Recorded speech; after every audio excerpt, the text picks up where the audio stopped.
KDWN. Good morning, I'm John Schaefer. The number of confirmed coronavirus infections across Nevada climbed to more than 2,800 Sunday as related deaths increased to 112. 4 more COVID-19 deaths were reported in Clark County. There are now 100 deaths total in the county. That's according to the Southern Nevada Health District.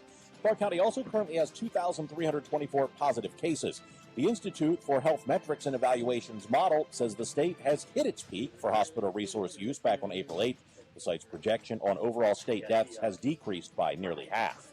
A group of Nevadans protested Governor Steve Sisolak's ban on gatherings of 10 or more people at places of worship by driving down the strip in the pouring rain on Easter Sunday. I would say it's inappropriate in the sense that they're shutting down churches and other constitutional rights, but we can pack into Walmart and Home Depot in droves with no question. About 50 cars participated in the protest because it included drive-up religious services. Some said they showed up because they also felt stay-at-home orders have been in place for too long. President Trump publicly signaled his frustration on Sunday with Dr. Anthony Fauci, the federal government's top infectious disease expert, after the doctor said more lives could have been saved from the coronavirus if the country had been shut down earlier. President Trump reposted a Twitter message that said, "Time to #fire Fauci," as he rejected criticism of his slow initial response to the pandemic. The Service Employees International Union in California, that claimed to have discovered a stockpile of 39 million masks for healthcare workers, was really scammed, according to a newspaper report Sunday. The FBI uncovered the scam while looking into whether they could intercept the masks for FEMA under the Defense Production Act. The government has been seizing supplies as the coronavirus outbreak spreads, but in this case, the LA Times reports there were no masks. Investigators tracked a tip back to a duped Pittsburgh businessman who was using WhatsApp to connect with a broker in Australia and a supplier in Kuwait, who claimed the masks were in a Georgia warehouse. They are both now under investigation. No money was ever exchanged in the bogus deal. I'm Julie Walker. The average U.S. price of regular grade gasoline fell 14 cents over the past 2 weeks to $2.01 per gallon. Industry analyst Trilby Lundberg says gas prices have dropped 52 cents over the past 7 weeks as demand declines amid widespread stay-at-home orders during the coronavirus pandemic. Even if crude oil prices did make some kind of recovery sometime soon, it doesn't mean that gasoline demand here in the U.S. will. We've had a tremendous slump. In fact, the Department of Energy data suggests that gasoline demand is down by half from this time last year. The lowest average price is in Tulsa, Oklahoma at just $1.42. The highest average price in the nation is $3.22 per gallon in Honolulu. With a check on our weather, here's News 3's Kelly Curran. Highs today topping out in the low 70s with winds out of the north at about 5 to 15 miles per hour and mostly sunny skies. Keep listening for more updates throughout the day from News 3, your weather authority. Mostly sunny, 63 in Las Vegas. I'm John Schaefer on the new 101.5 FM, 720 AM KDON, Las Vegas' only FM news talk station. With a look at the roads, here's John Michaels. From the Leonard Road Traffic Studio. This report sponsored by Sam and Ash. Watch for slowing for a crash in the East Valley on the 95, southbound at Russell Road at the off-ramp. Not blocking the through lanes, but it is active. Watch for precautionary delays. And an accident reported at Eastern Avenue at Bonanza. Still a factor. Use an alternate like Mojave or Bruce Road instead. And Pecos still closed south of Russell Road for an accident investigation. Continue to use an alternate like Eastern or Sand Hill. If you need legal help, Sam and Ash remind you can get it from the comfort of home. Give them a call at 702-820-1234 or visit samandash.com because you deserve what's right. John Michaels from the KDON Traffic Center. It's open enrollment season, and Medishare is the Christian healthcare sharing ministry that saves most families about $500 a month. Google Medishare and see if it's a fit for you. Medishare, healthcare you can believe in. I'm Jim Snyder. And I'm Marie Mortera. We want to thank you for making News 3 your #1 choice for news. Every weeknight at 11, you can count on us to have the big story of the day. Plus breaking news that matters to you. Jim Snyder and Marie Mortera. News 3 live at 11. SportsX Radio Nation, what's up? It's Ken Thompson, host of SportsX Radio, reminding you to catch me at my new time, 8 to 10 p.m. for all the local Vegas sports coverage, plus the national scene as well. That's SportsX Radio on the new 101.5 FM, 720 AM, KDWN. Are you tired of your persistent window issues? Fog inside the glass? Drafts? Are they difficult to open or close? If you have any of these problems, Renewal by Andersen can help. Renewal by Andersen is a replacement window division of Andersen Windows. For a limited time, buy one, get one 40% off. Plus, get 12-month special financing with no interest and no money down. Call 800-501-8163 now to schedule your free window diagnosis. Our windows are made with our exclusive Fibrex composite material. It's 2 times stronger than vinyl, won't warp or rot, and never requires painting. All backed by an industry-leading limited warranty that covers both product and installation. Call now to buy one, get one 40% off, and take advantage of our special 12-month financing offer with no interest and no money down. Call 800-501-8163 now. That's 800-501-8163 now. Renewal by Andersen, the better way to a better window. Offer ends June 30th. Not valid with other offers. Minimum purchase required. Visit renewalbyandersen.com for limited warranty details. This station is conducting a weekly test of the Southern Nevada, Inyo County, California Operational Area Emergency Alert System. This is only a test. 1015 FM, 720 AM, KDON, the talk of Las Vegas. The opinions of the hosts on KDWN are their own and do not necessarily reflect the views of this station, its management, or Beasley Media Group. Hello, everyone. This is President Trump, the greatest president in the history of presidents. And the only show I listen to is the top-rated show, Sharp and Shapiro. They are the best. Right now, the day's biggest news stories from a Vegas perspective. This is the Vegas Take with Sharp and Shapiro.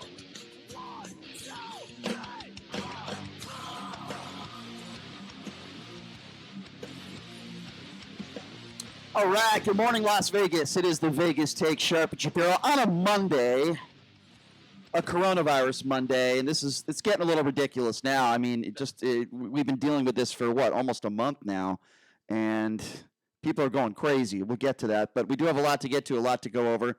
One of the most decorated Olympians of all time in this country, Shannon Miller, will be joining us coming up in hour number 3. A lot to get to with her. She's going to be a great guest. Michael Avenatti is going to be released from prison. We'll talk about that story, as well as Tara Reid, not the actress, not the horrible actress I'm talking about. We're talking about Tara Reid, the woman who is claiming that Joe Biden sexually assaulted her. Well, now all of a sudden she's filing a police report 30-plus years later. We'll talk about that. And is Dr. Fauci going to be fired? I'll give you an over-under on when I think that's going to happen. Coming up in hour number 2. We got Chris Wynn here, of course. It's Monday. And what's the word? What's going on, Brian? Well, not a lot, but we appreciate Chris being here. And I got to start the show. I got to tell you, man, I'm pretty pissed off. I'll tell you what, I'm not in a good mood for a lot of different reasons. Well, for starters, I got a phone call from a friend of mine that I went to college with back east, and he called me yesterday, and he told me that his mother had passed away from the coronavirus. Very nice lady. I met her a couple times. Really nice woman, 65 years old. Didn't have any underlying health conditions. Maybe about 15, 20 pounds overweight, but nothing, nothing crazy. I wouldn't say she was extremely overweight. And, when I hear this and when I'm having this conversation with my friend, obviously I could hear the pain in his voice. And it was heartbreaking. It was horrible. It was heartbreaking, and I was trying to, be a good friend and talk to him, and I didn't even really know what to say. But as the conversation became more and more emotional, I got very angry at a lot of different things. Angry at the Chinese government, angry at those that are responsible for spreading this virus and putting it underneath the rug, angry at the Trump administration, angry at the handling across the board of this pandemic in this country, not being prepared. And of course, yesterday was Easter, and I hope that everybody had a great Easter. I really do. But when you look at pastors in Florida, Louisiana, pastors in Kentucky, they have decided to not abide by the rules and the laws and the regulations that have been put in place. This is not about religion, folks. This is not about who you pray to. I don't care if you pray to the tooth fairy. What this is about, it's about defying and not listening to the orders. And guess what? I'm saying if you're one of those idiots, yes, I think you're an idiot. If you went in a church yesterday with more than 10 people and defied the orders of the governors in your state, you are putting everybody in harm's way, and you're putting everybody at risk, as far as I'm concerned. I call it involuntary manslaughter. And the best way I could describe it is like if you get into a car drunk. Because when you get into a car drunk, you're playing Russian roulette with society.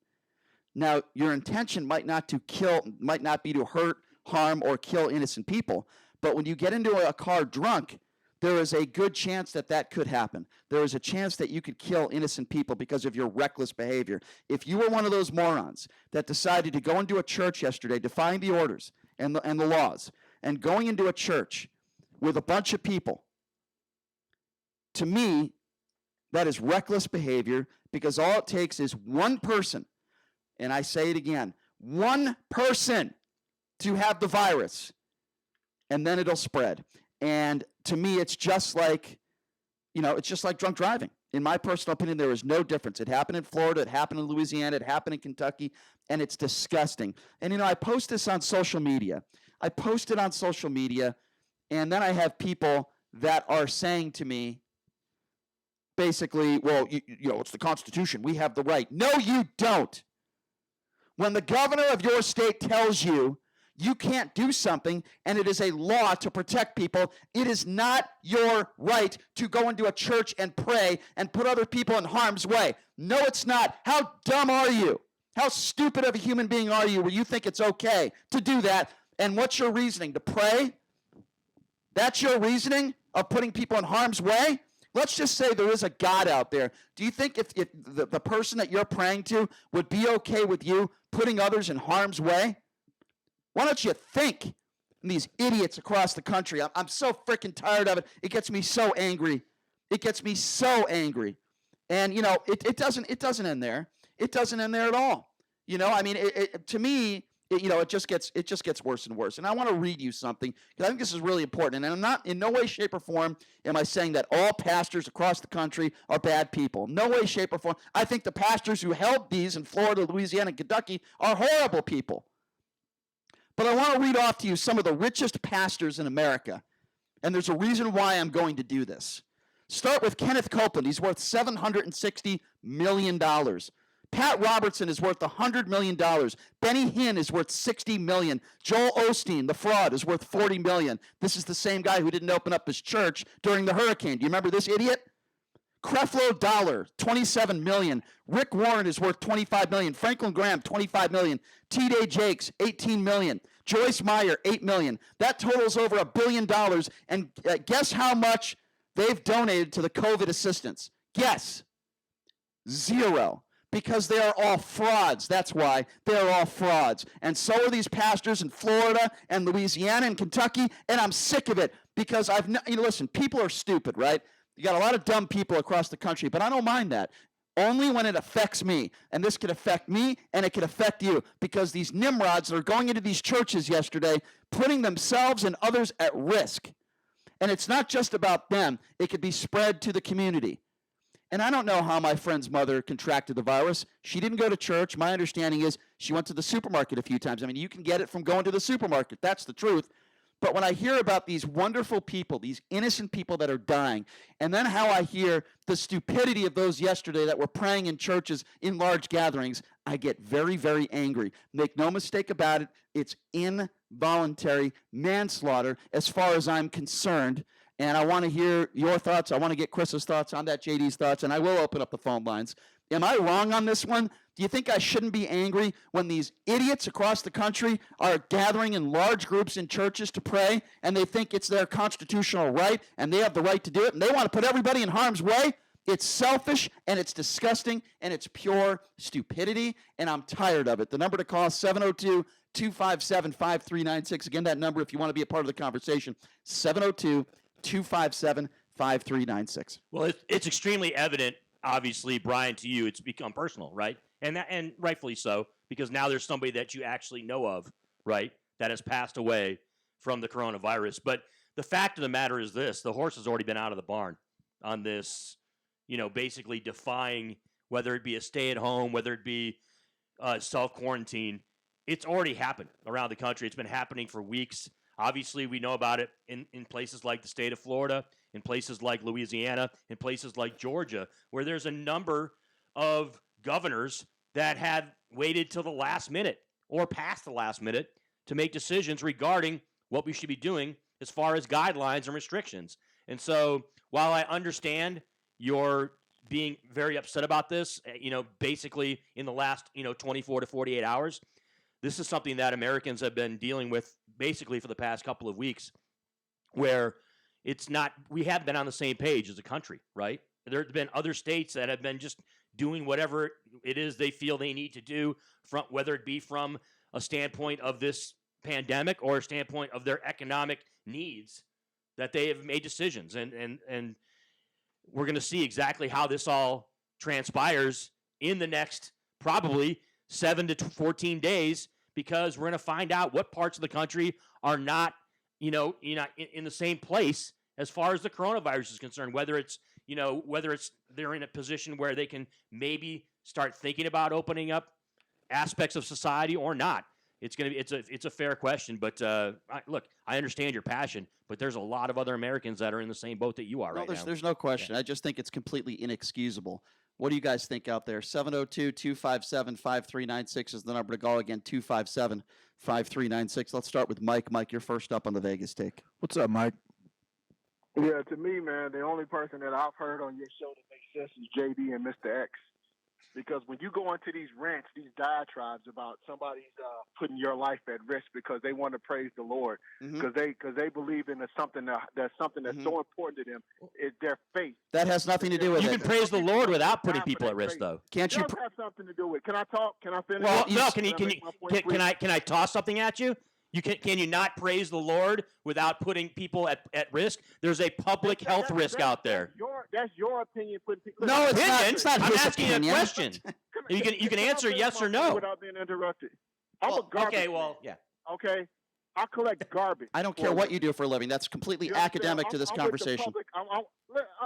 Listen, just because you feel a certain way, and I think Mr. X hit it on the nail on Friday, doesn't mean everybody else has to feel the way. Okay, so you're okay with large gatherings. Okay, so let's be clear with your opinion then. I'm okay with it. Yes. So you're okay with hundreds of people gathering to pray. You have no. You don't think it creates. So you don't think. Hold on a second. So you don't think it's any.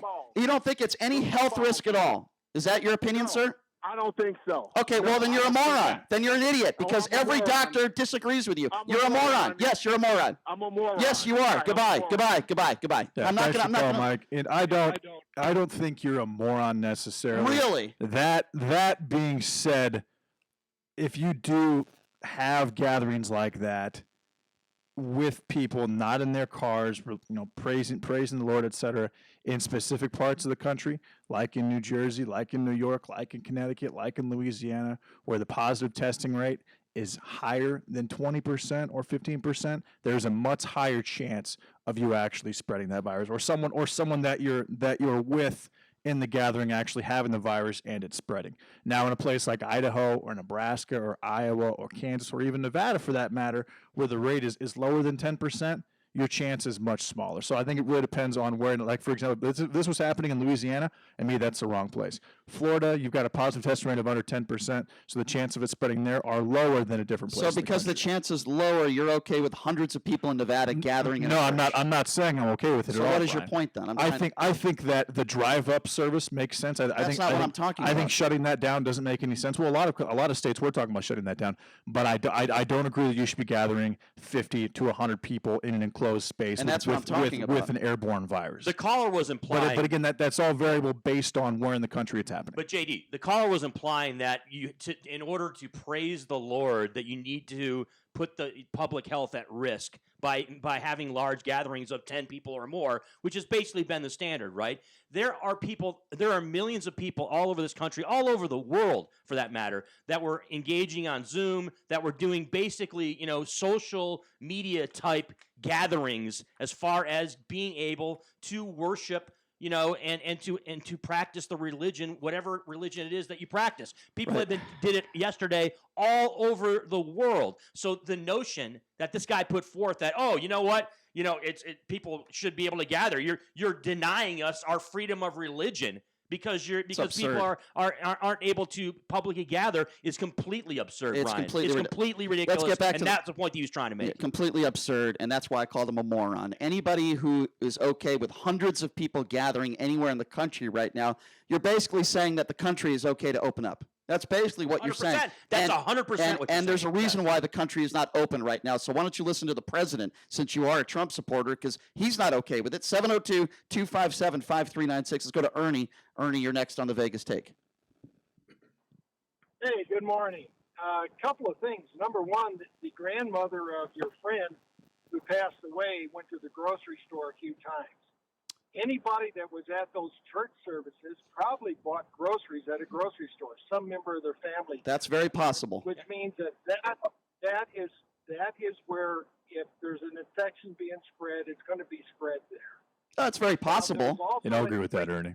In Greenville, Mississippi, there were 6 cars that a pastor was given a service at on a parking lot with the windows rolled up, and 20 cop cars showed up and fined everybody there $500 apiece. Mm-hmm. Now, this is all going to our constitutional right, and we do have a right to worship. We have a right to gather together peacefully. This isn't about worship and gather. Wait, this is in the Constitution. Okay, though. stop for a second. Okay, Ernie, stay on the line. Hang on for a second, okay? Where in the Constitution does it say you have the right to harm others and possibly infect others? Where in the Constitution does it say to not listen and abide by the rule of law? Where in the Constitution does it say that? Please tell me, because if you want to talk about the Constitution does talk a lot about abiding by our lawmakers and abiding the law. Does the Constitution not talk about that? Where in the Constitution does it say that some governor can override every right you have in the Constitution? All right, well, let's speak in layman's terms. You're okay, sir, with hundreds of people gathering across the country in churches. You have absolutely no problem with that, with the pandemic that's going on right now. Is that your opinion, sir? I didn't say that. What are you saying? There's a pastor in Vegas that wanted to have 24 people come into the congregation. They would sit more than 6 feet apart, like in all those news conferences. And they would also be on the parking lot out in their cars with the windows rolled up, watching on a big screen TV. Now, Governor Sisolak said they wouldn't allow that.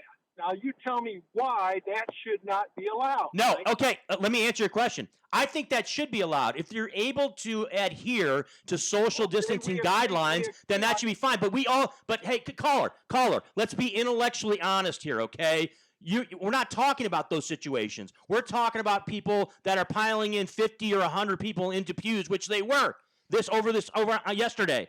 They were. There were places all over the country I wasn't talking where churches about that. were not doing that. Right. So if yes, obviously in a perfect world, okay, what you're talking about, if that takes place, then I'd have no problem with it. Okay, but the argument we're having here, by the way, it's not really about that. It's about whether or not people should be able to do it. And I got to tell you, this has nothing to do. I don't know how many times we have to say this.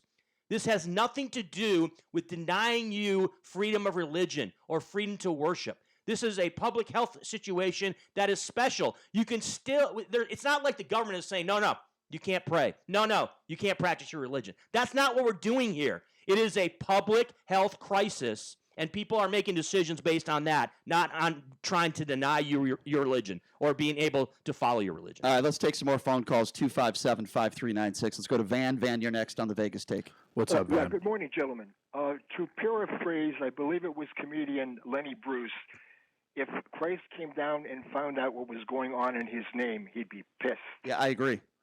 That's it. Have a good day, gentlemen. Thanks. Good call, Van. I think you'd be pissed off at a lot of things, to be completely honest with you, Van. There's a lot of people that are defying orders. People want to talk about the Constitution. I mean, it's unbelievable. Listen, if you're a logical human being, I don't care what your religion is, you say to yourself, hundreds of people should not be gathered across the country in churches during this pandemic. It's very simple. Yeah. We're not taking away your religious beliefs. We're not taking away your religion. Wait until it is safe to be out there. I don't know why it's so difficult for people to understand that. 702-257-5396. Jeannie, you are next up on the Vegas Take. Hey, Jeannie.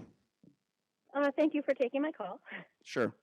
I'm actually a healthcare worker, and here's the thing: the only way, and I'm a strong believer, but the only way you're going to combat these people is with their own Bible, because in the Bible it's clear. Romans 13 says, "Let every soul be subject to the governing authority." So, if that's the case, if people are saying you need to stay home, and our governing authority is saying stay home, they should be staying home. The other thing is wisdom comes from God. That's wisdom. And people are not using wisdom when they're going to these churches. And I mean, I don't know if they're just flying in the face of God by doing this. No, I just think they're selfish. I think they're selfish, and I think they're ignorant. That to be honest with you, Jeannie, to be honest with you, that's what I think it is. Yeah. Well, and that's, again, not from the Bible. So Right. if they really want to really dive deep, you're supposed to be subject to our own authorities and the governing authorities that is provided for us, and also using wisdom. Yeah. And so those things tell me these people are probably not really following God. They're just trying to be either selfish or trying to make a point, or right. I mean, facts are facts, and yeah, you're right. So facts I'm are facts. Thankful for you guys on the air every day. I listen on the way here to work, but what do you do for work, Jeannie? I'm actually a speech therapist. Oh, very cool. We work on swallowing. Yeah, we work actually on swallowing. A lot of patients from COVID get off the trach or the vents, and then we're seeing them in the COVID unit rooms because they're very, very weak. Well, listen, I'm going to send over Donald Trump to you to maybe you could get him to be a better public speaker. Okay. Well, listen, Jeannie, we appreciate you, and you make a lot of sense with a lot of what you said, and appreciate you tuning in on the way to work. Okay, have a good day at work. We appreciate you. Thank you so much. 702-257-5396 is the number to call. Let's go to William. William, you're next on the Vegas Take. What's up, William? Hey, I'm here. It's funny, all this stuff about Trump. I'm not a Republican or a Democrat, but the point being is I never put Obama down. Trump's Trump, whatever. I don't believe any of them. First 20 minutes of the show, we haven't talked about Donald Trump. I just made a Trump joke. I'm just saying what we're talking about is this COVID-19. Correct. Okay? And we're talking about the churches. We've already got a solution for this, which is proven. Why isn't that on the street? Well, we've been talking about churches. We haven't been talking about solutions. Oh, the churches, yeah. Yeah. What's the solution, though? Well, you said there's a solution out there? No, he's talking about hydroxychloroquine is ethanized. I'm sorry, I didn't hear what you said, William. Go ahead. You can have 10 people in a congregation. But that is not what I'm criticizing. Florida, Louisiana, Kentucky, Kansas, hundreds of people. Listen, make no mistake about it, William. If there was 10 people in a church, I wouldn't be bashing it like I am right now. I'm bashing those people in Florida, Louisiana, Kentucky, Kansas, and others that have had hundreds of people in there. They are listen, if people want to be dumb and do their own thing, that's one thing, but they're affecting others. When stupid people start to affect me or could affect me, that's when I have a problem with it. Do you see where I'm going with this? Oh, yeah, totally. But I see stupidity every day, dude. You know what I mean? Well, yeah, of course, but this is a different level, isn't it? Because it could affect you, it could affect your family, it could affect me and my family. What's the next thing we're going to have here in Nevada? We're going to have these churches open, and we're going to get 50, 100, 150, 200 people in these churches. It makes absolutely no sense. No sense at all. We'll take more of your other calls on the other side of the break. I know we have a lot of people on hold, and that number to call, by the way, if you want to be a part of the conversation, is 702-257-5396. By the way, next segment as well, I'm going to try to get to this. I'm going to admit to a mistake that I made a couple months ago. And it has something to do with the term Chinese virus. I think I made a mistake a few months ago, and I will give you the reason why I think it is totally okay and not racist to call this the Chinese virus. So we're going to talk about that when we come back. We'll continue this conversation. Are you okay with people gathering in the hundreds in churches across the country, defying orders and laws put in place by governors during this pandemic? Again, that number to call, 702-257-5396. Again, if you want to be a part of the conversation, give us a buzz, 257-5396. Take a quick break. Be back right after this. You're listening to The Vegas Take. This station is conducting a weekly test of the Southern Nevada, Inyo County, California Operational Area Emergency Alert System. This is only a test. Okay. I wanted to get to something right away, you know? I like the quick weekend roundup. Yeah. Why am I not hearing anything? Dead air.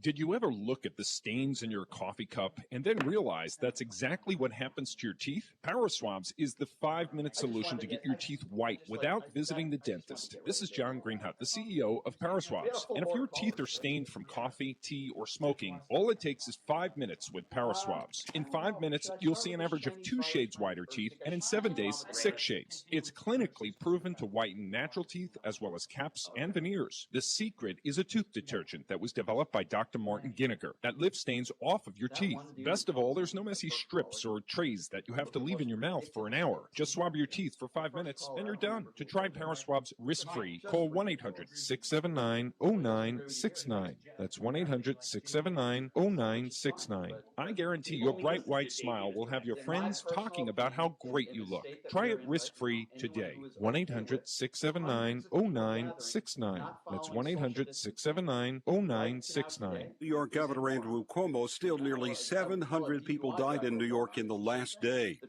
New concern about the food supply chain. Smithfield is closing one of the nation's largest pork production facilities because of sick workers.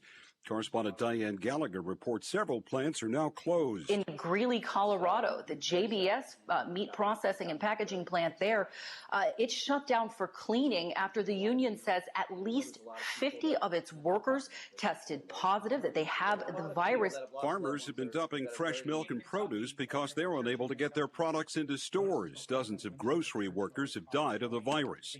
Easter Sunday tornadoes now blamed for 19 deaths across the South. On Wall Street, the Dow is down more than 400 points. I'm Mike Moss. It's time to check the roads. From the Leonard Monroe Traffic Studio. This report sponsored by Sam and Ash. A crash on the 95 northbound at Jones Boulevard. Vehicles off to the right of the exit ramp. Pecos Road remains closed both directions, north and south of Russell Road, for an ongoing accident investigation. In the meantime, use an alternate to skirt the closure like Eastern or Sand Hill. And a reminder, heads up, I-15 northbound at Speedway beginning tomorrow early morning at 5 a.m. Roadwork starts with a left lane restriction. If you need legal help, Sam and Ash remind you that you can get it from the comfort of your home. Give them a call at 702-820-1234 or visit samandash.com because you deserve what's right. I'm John Michaels from the KDON Traffic Center. I'm attorney Paul Powell. If you get hurt in a crash, hiring the right lawyer makes all the difference. If you want a lawyer who won't take all your money in the end, call me. Did the other guys promise that? You already know that answer. Paul Powell, more lawyer, less fee. Some restrictions apply. So I don't know if you saw this, but there's just this big study about anxiety among us. Really interesting in this study about what can keep us up at night. One of the top stressors out of all the things to worry about is paying for health care. A huge majority of us say we're worried about that. It's totally understandable, but there's an affordable alternative to health insurance. It's MediShare. It's a Christian healthcare sharing ministry, and it has worked beautifully for more than 25 years. And not only do people save lots of money, they get access to a huge network of doctors. They get to take advantage of 24/7 live access online where they can talk to a doctor and even get prescriptions. And of course, there is the savings. With MediShare, the typical family saves $500 a month. That can help you sleep easier too. There's a lot to love about it. No wonder it's grown so much. Here is the number to find out more. Call 844-91-BIBLE. That's 844-91-BIBLE. 844-91-BIBLE. 1015 FM, 720 AM. KDON, the talk of Las Vegas. Sean Hannity, weekdays noon to 3 p.m. Now back to the Vegas Take on 1015 FM, 720 AM. KDON. All right, welcome back. It is the Vegas Take, Sharp and Shapiro on a Monday. So glad you could join us. Get back to your phone calls here in just a bit, 257-5396. By the way, we're broadcasting. We're back live on YouTube, so check us out on our Vegas Take YouTube page. You can see our pretty mugs. I'm sitting here wearing my robe. We're losing our minds, folks. That's what it comes down to, sitting in my kitchen. But want to get back to the calls, what we've been talking about, at least in the first segment, the fact that throughout the country on Easter, particularly in places like Florida, Louisiana, and Kentucky, they were gathering in the hundreds in some of these churches.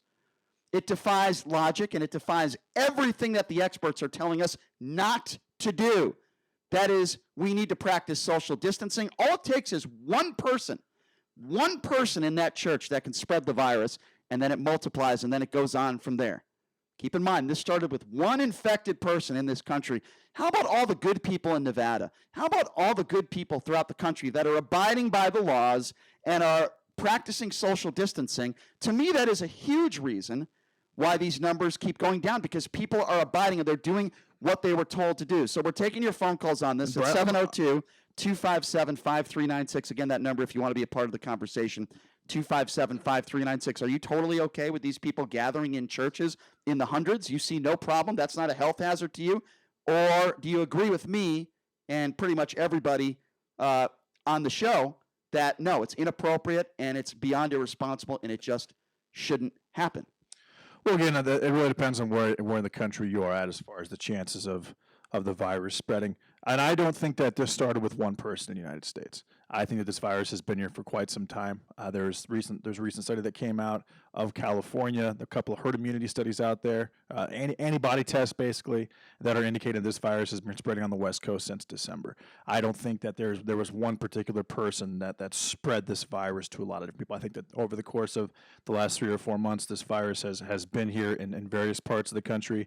And there's probably a second strain of the virus that has recently hit New York and the East Coast in general in the last couple of months. All right. Well, we're taking your calls on how do you feel about these churches in Easter Sunday and hundreds of people gathering in several states across the country. And again, that number to call if you want to be a part of the conversation, 257-5396. Let's start off with Chris. Chris, thanks for calling in. What's on your mind? Hey, what's up, Chris? Hey guys, great show. Just real quick, I think the government should deem Sharp and Shapiro essential listening. We appreciate that. Why? You guys have shown a lot of people out there that you can have disagreements politically and still be buddies, still be friends. A lot of people. Well, JD hates me. That's not true. And they literally won't talk to the other, a friend, or it could even be a family member. So you guys are showing people that you can still, Chris, be cool can with each other and have Chris, I appreciate. Hang on the line, Chris. I appreciate you saying that. Let me just say this: there are people that do not talk to me because I disagree with their political beliefs. Now, it's not because of me. I'm happy to. I can give you a couple radio show hosts in this town that don't want to talk to me. I can give you people that I have considered friends. I can give you a golfing buddy. I mean, there are people that they just take it way too far. And I appreciate those kind words because I think if we're all going to disagree, but we're all not going to agree on everything. But some people take it a little bit. Yeah, too thanks far. a lot, Chris. Also, the people that won't talk to Brian, because Brian is very good at explaining himself and he's good at debating. Those type of people who won't talk to Brian are incapable of holding up their end of the bargain in a debate. Whereas with me, we come at each other with in his case, it's a little more emotional than my case. It's more fact driven, but we come at each other with a lot of different. That's debatable. No, I would say it's pretty. I would say that's pretty true. No, that's debatable. But we definitely come at each other with both sides. We're going to argue over this too, but I resent the fact that you say you're more factual than me. I respectfully disagree with that. 702-257-5396 is the number to call. Let's go to Steve. By the way, Chris, thank you for the call. Let's go to Steve. Steve, you're next on the Vegas Take. What's up? Hey, what's up, Steve? Good morning, guys. I did observe a church service, and what I did was go to a church that was closed, sit on the nice stone bench outside, say a nice prayer, and leave, so I'm safe. Steve, nothing wrong with that. Nothing wrong with that at all, and I commend you for doing that. Thank you. I agree it should be safe. And could I say this, please, about these preachers? This is a hot issue for me. These rip-off scums that rip people off for millions. Absolutely. Kenneth Copeland got interviewed about why is he flying around with a Gulfstream jet, and he had the most evil, dirty look, and he attacked the reporter who asked him politely why, if he believed in God and religion, why is he flying around the world in a Gulfstream jet? There's an old saying, guys, I'll leave you with this. The two most profitable business in the world. No, it's not banking, insurance, or medical. You know what it is? Prostitution or religion. You know why? Yeah. In prostitution, you own it, you sell it, and you still own it. In religion, you have to pay somebody else for the privilege of telling you how to think. So Steve, you are so right. Can I ask you a question, Steve, before we let you go, if that's okay? Sure. What would you say to your fellow churchgoers or fellow Christians that are not doing what you were doing? You did the very responsible thing of sitting down in front of a church outside and praying, and like I said, I commend you for that. So what would you say to those others out there, I would like to call them buffoons, who go into these churches with hundreds of people that are not obeying the law? What would you say to them? Two things. Religion is what you do every day of your life, not just on Sunday or whatever. And the other thing is this. God is not going to send me to hell because I went to his place of worship, said a nice prayer for my friends and family, and honored that day. He doesn't care whether you walked inside, outside. Yeah. Religion is 90% hypocrisy. Right. Religion is what you do and kind acts every day of your life when no one else is looking. You make a lot of you make a lot of sense, my friend. You sound like a really smart guy, and I appreciate that. Thank you so much for calling in. We appreciate you. He's so right. Religion is what you make it out to be. It shouldn't be what someone else tells you to do. Oh, God is going to punish you if you don't walk into this church. This man stood outside a church. He took a seat. He prayed to God. He did what made him comfortable. Good for him. And you know what? Here's the key, guys. In the process of him doing that, he didn't put anybody's lives at risk. That's what I'm talking about here. 702-257-5396. Let's go to Tom. Tom, you're next on the Vegas Take. Hey, what's up, Tom? Hey, how you doing? Good. What's up? I have to agree with that last caller as well, too. I just look back about, it's been 30, 35 years now, and I remember with my grandparents, my grandfather used to sit Sundays for about an hour, 2 hours a day reading the Bible, and I've never been to, I know I'm not one for church, a religion, that's my opinion, but my grandmother would go every Sunday, and I asked my grandfather one time, well, how come you never go? And he said, well, to me, I don't need to have someone else tell me what to believe, how to believe, or pay someone to tell me the same thing the last caller said, to pay someone to tell me how to think. Exactly. So I agree with you 100% on the churches should be shut down. I'm still working. Thankfully, I'm still working. Good. But I work construction, which is deemed essential now. Right. Some aspects of it. But I see tons and tons of people out and about all day long. Yeah, it's ridiculous. Doing things that then you want to complain an hour, 2 hours, 2 days, 3 days later that it's not nothing's opening. Well, people, come on, you're in groups everywhere, and you want to go to church because it's a holiday, a religious holiday. Yeah. You can practice the same religious holiday at home. Sure. And not worry about other people. You know, so let me ask you this, and you make a lot of great points there. Let me ask you, do you think I think it's maybe a mixture of the three of these things. Do you think it's ignorance, selfishness, or they're just trying to make a point? I mean, I think it's all three. I think it's all three, exactly. And for most of the time, it's to make a point. With most people you see on the news and things, it's to get their 15 seconds of fame, or, oh, look what we did when this was all happening. We stood up for what we thought was right. Well, it doesn't matter because you infected thousands of people with what you thought was right. You have to look out according to your teachings and religions. That you're supposed to look out for your fellow man, right? But you're not. You're because you're a pastor. It's almost similar to what you talked about last week, or maybe the week before, about that Reverend Wild, or whatever that was, anti-Semitic. Yeah. Well, yeah, he's just the worst. Pastor Rick Wiles. Yeah. He stated it right off, that Jewish people should get it because of their defiance in Jesus, and blah blah blah.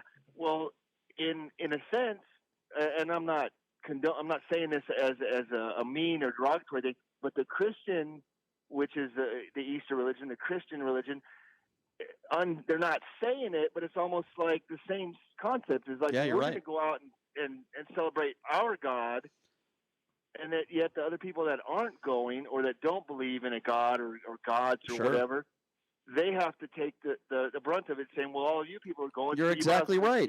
You're exactly right. I want to ask you one more question, too, because I like some of the things you're saying. Let me ask you this. I'm comparing this to a drunk driver in this aspect. It's involuntary manslaughter. When you get into your car, it's a choice when you're drunk, right? And if you could hurt or kill somebody, even though that's not your intention to do so, you're being selfish, right? You're playing Russian roulette with society, for lack of a better term. I feel like these churchgoers are doing the exact same thing, right? And they are, and I can totally relate to that, because my best friend was killed almost 8 years ago by a drunk driver that was only 20. Oh boy, He was only 20 years old, and it was his third DUI. I mean, how do you have a DUI when you're 20 and then the third time? So, in my sense, is when he does get out of prison, because he is in prison, I told him, I'll be here to pick you up. I'll be your, well, this was before that happened, but I'll be your Uber ride home. Right. Because you won't, that's my feeling.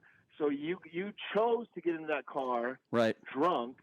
So you're playing Russian roulette. Yeah. You chose to go to church with 50, 100, 200 10, 20. It doesn't matter. Well, do me a favor. Do me a Go out. favor, my friend, because you know we're trying to do what we can to knock some sense into some people. You're a smart guy. I want you to do the same. You're a smart guy, and if you hear of people that are gathering in large groups, could be religious, beliefs, or could be church, could be anything. You tell them. You tell them what they're doing, because I still don't think a lot of these people understand what they're doing is so reckless in their behavior. 702-257-5396 is the number to call. Let's go to Grace next on the Vegas Take. Grace, what's going on? Hey, Grace. Yeah, hi. Yeah, I just like to comment on these people you said that's congregating in hundreds. I just hope that somebody else would be monitoring them and see how many of those hundreds of people have acquired COVID-19. Well, we have no way of I'll knowing. give an example. Yeah, I know. So I bet you. Okay, they're adding to the statistics. Now, let me tell you something. I'm a nurse, and I have this patient who goes to church every single day. And I said, well, every single day, and I mean every Sunday. And I said, why do you have to do that? You can pray anywhere in your home, in the bathroom, in the toilet, which I do. God doesn't say that, you have to be going to church every Sunday to be free of sins. But if they're doing this, infecting other people, isn't that what God does not want them to do? Of course, yeah. And not only that, he donates every single month to his church. Yeah. Knowing he's receiving welfare, Medicaid, food stamps, Exactly. all these things, and yet he can donate to his church. Grace, can I ask you a $100 question? month. And very well said, Grace. Are you Christian, if you don't mind me asking? I'm Catholic, yes. What would but you I say don't to go your church. fellow? What would you say to some of your fellow Catholics, I guess, for lack of a better term, who are not abiding by the rules? What would you say to them? I'll tell them that they're stupid and they're bringing home the virus to their family and to all the people in Las Vegas. Well said. Yeah, Yeah, no, well stupid said. and ignorant. Yeah, you're right. You're absolutely right, and I'm so glad that there are people like you out there that are speaking the truth, Grace, and God bless you. I will say that for saying the right thing. Yes, I don't think God would mind calling people stupid for putting others in harm's way health-wise. 702-257-5396 is the number to call. And Brian, quickly to her point about whether or not we can monitor people that are going to these large gatherings, there is the basic general standard here in the country as far as, if you are and you end up engaging in that type of activity, you're supposed to quarantine yourself for 14 days. Okay, that's basically it's kind of a good faith thing that we're doing. It's not a hard line deal here in the United States, but that's kind of what we're supposed to be adhering to. Chris, how does I've been thinking about this for a while, but how does going to the grocery store work when you're quarantined for 14 days? Do you have someone do that for you? No, because in a situation like the grocery store, we're supposed to be social distancing, right? Now I understand, right? When we do go to the grocery store, there are a lot of times where we have those to go to the standards grocery aren't store. being held. Yeah, but We have no choice. But the rationale, JD and Brian and Stein and Campaign, is that when you go to the grocery store, you're supposed to be adhering to social distancing. Therefore, you're not subjected or you're not expected to just have the 14-day quarantine. And I asked that because a recent study came out that a bunch of nurses who were on the floor of an ICU, about half of them had the virus on the bottom of their shoes. Right. So if that's the case in an ICU where there's 3 to 5 people per ICU area roughly, whereas you're at a store where like when this started, you went to Costco, there was lines 1,100 people long. No question. I mean, you have 10 to that's 15. what's scary, You have 10 to JD. 15,000 coming in and out of these places. Well, JD, that's what's scary. every single day. Here's what I don't How understand. many people are bringing this virus home in the bottom of their shoes and not even Well, realizing? again, we're talking about the question between essential and non-essential businesses, right? That's why. I mean, look. I mean, in a perfect world, right? If you want to just stamp out this virus, it would be shut everything down, right? Yeah. Close everything down. Obviously, Explain this to me, guys. That's a determination that's been made where we're like essential, non-essential. I want to get to more calls at 257-5396. We got more people on hold, but why is it that there are some supermarkets that are not allowing a certain number of people into their store, and they're actually doing something about that, and then there are other supermarkets that are not doing any of It's that? called money, Brian. Well, it's inconsistency. That's called money. Well, That's what that is. well, it's a joke. But now that It's a good question, though. But now that Smithfield Foods, which is one of the biggest, actually it's the biggest pork processing plant in the country in South Dakota, was just shut down because 237 of the 3,700 employees came down with the virus. By the way, this is owned by China. They bought What it a in bunch of pigs. 2015. Sorry, that was a horrible But, joke. I mean, imagine how many Walmarts and different stores all over the country were getting this food from this major pork processing plant. No, that's a good point. So that's going to change things as well. I heard the biggest pork processing was Satriali's from The Sopranos, but I guess they shut that thing down a long time ago.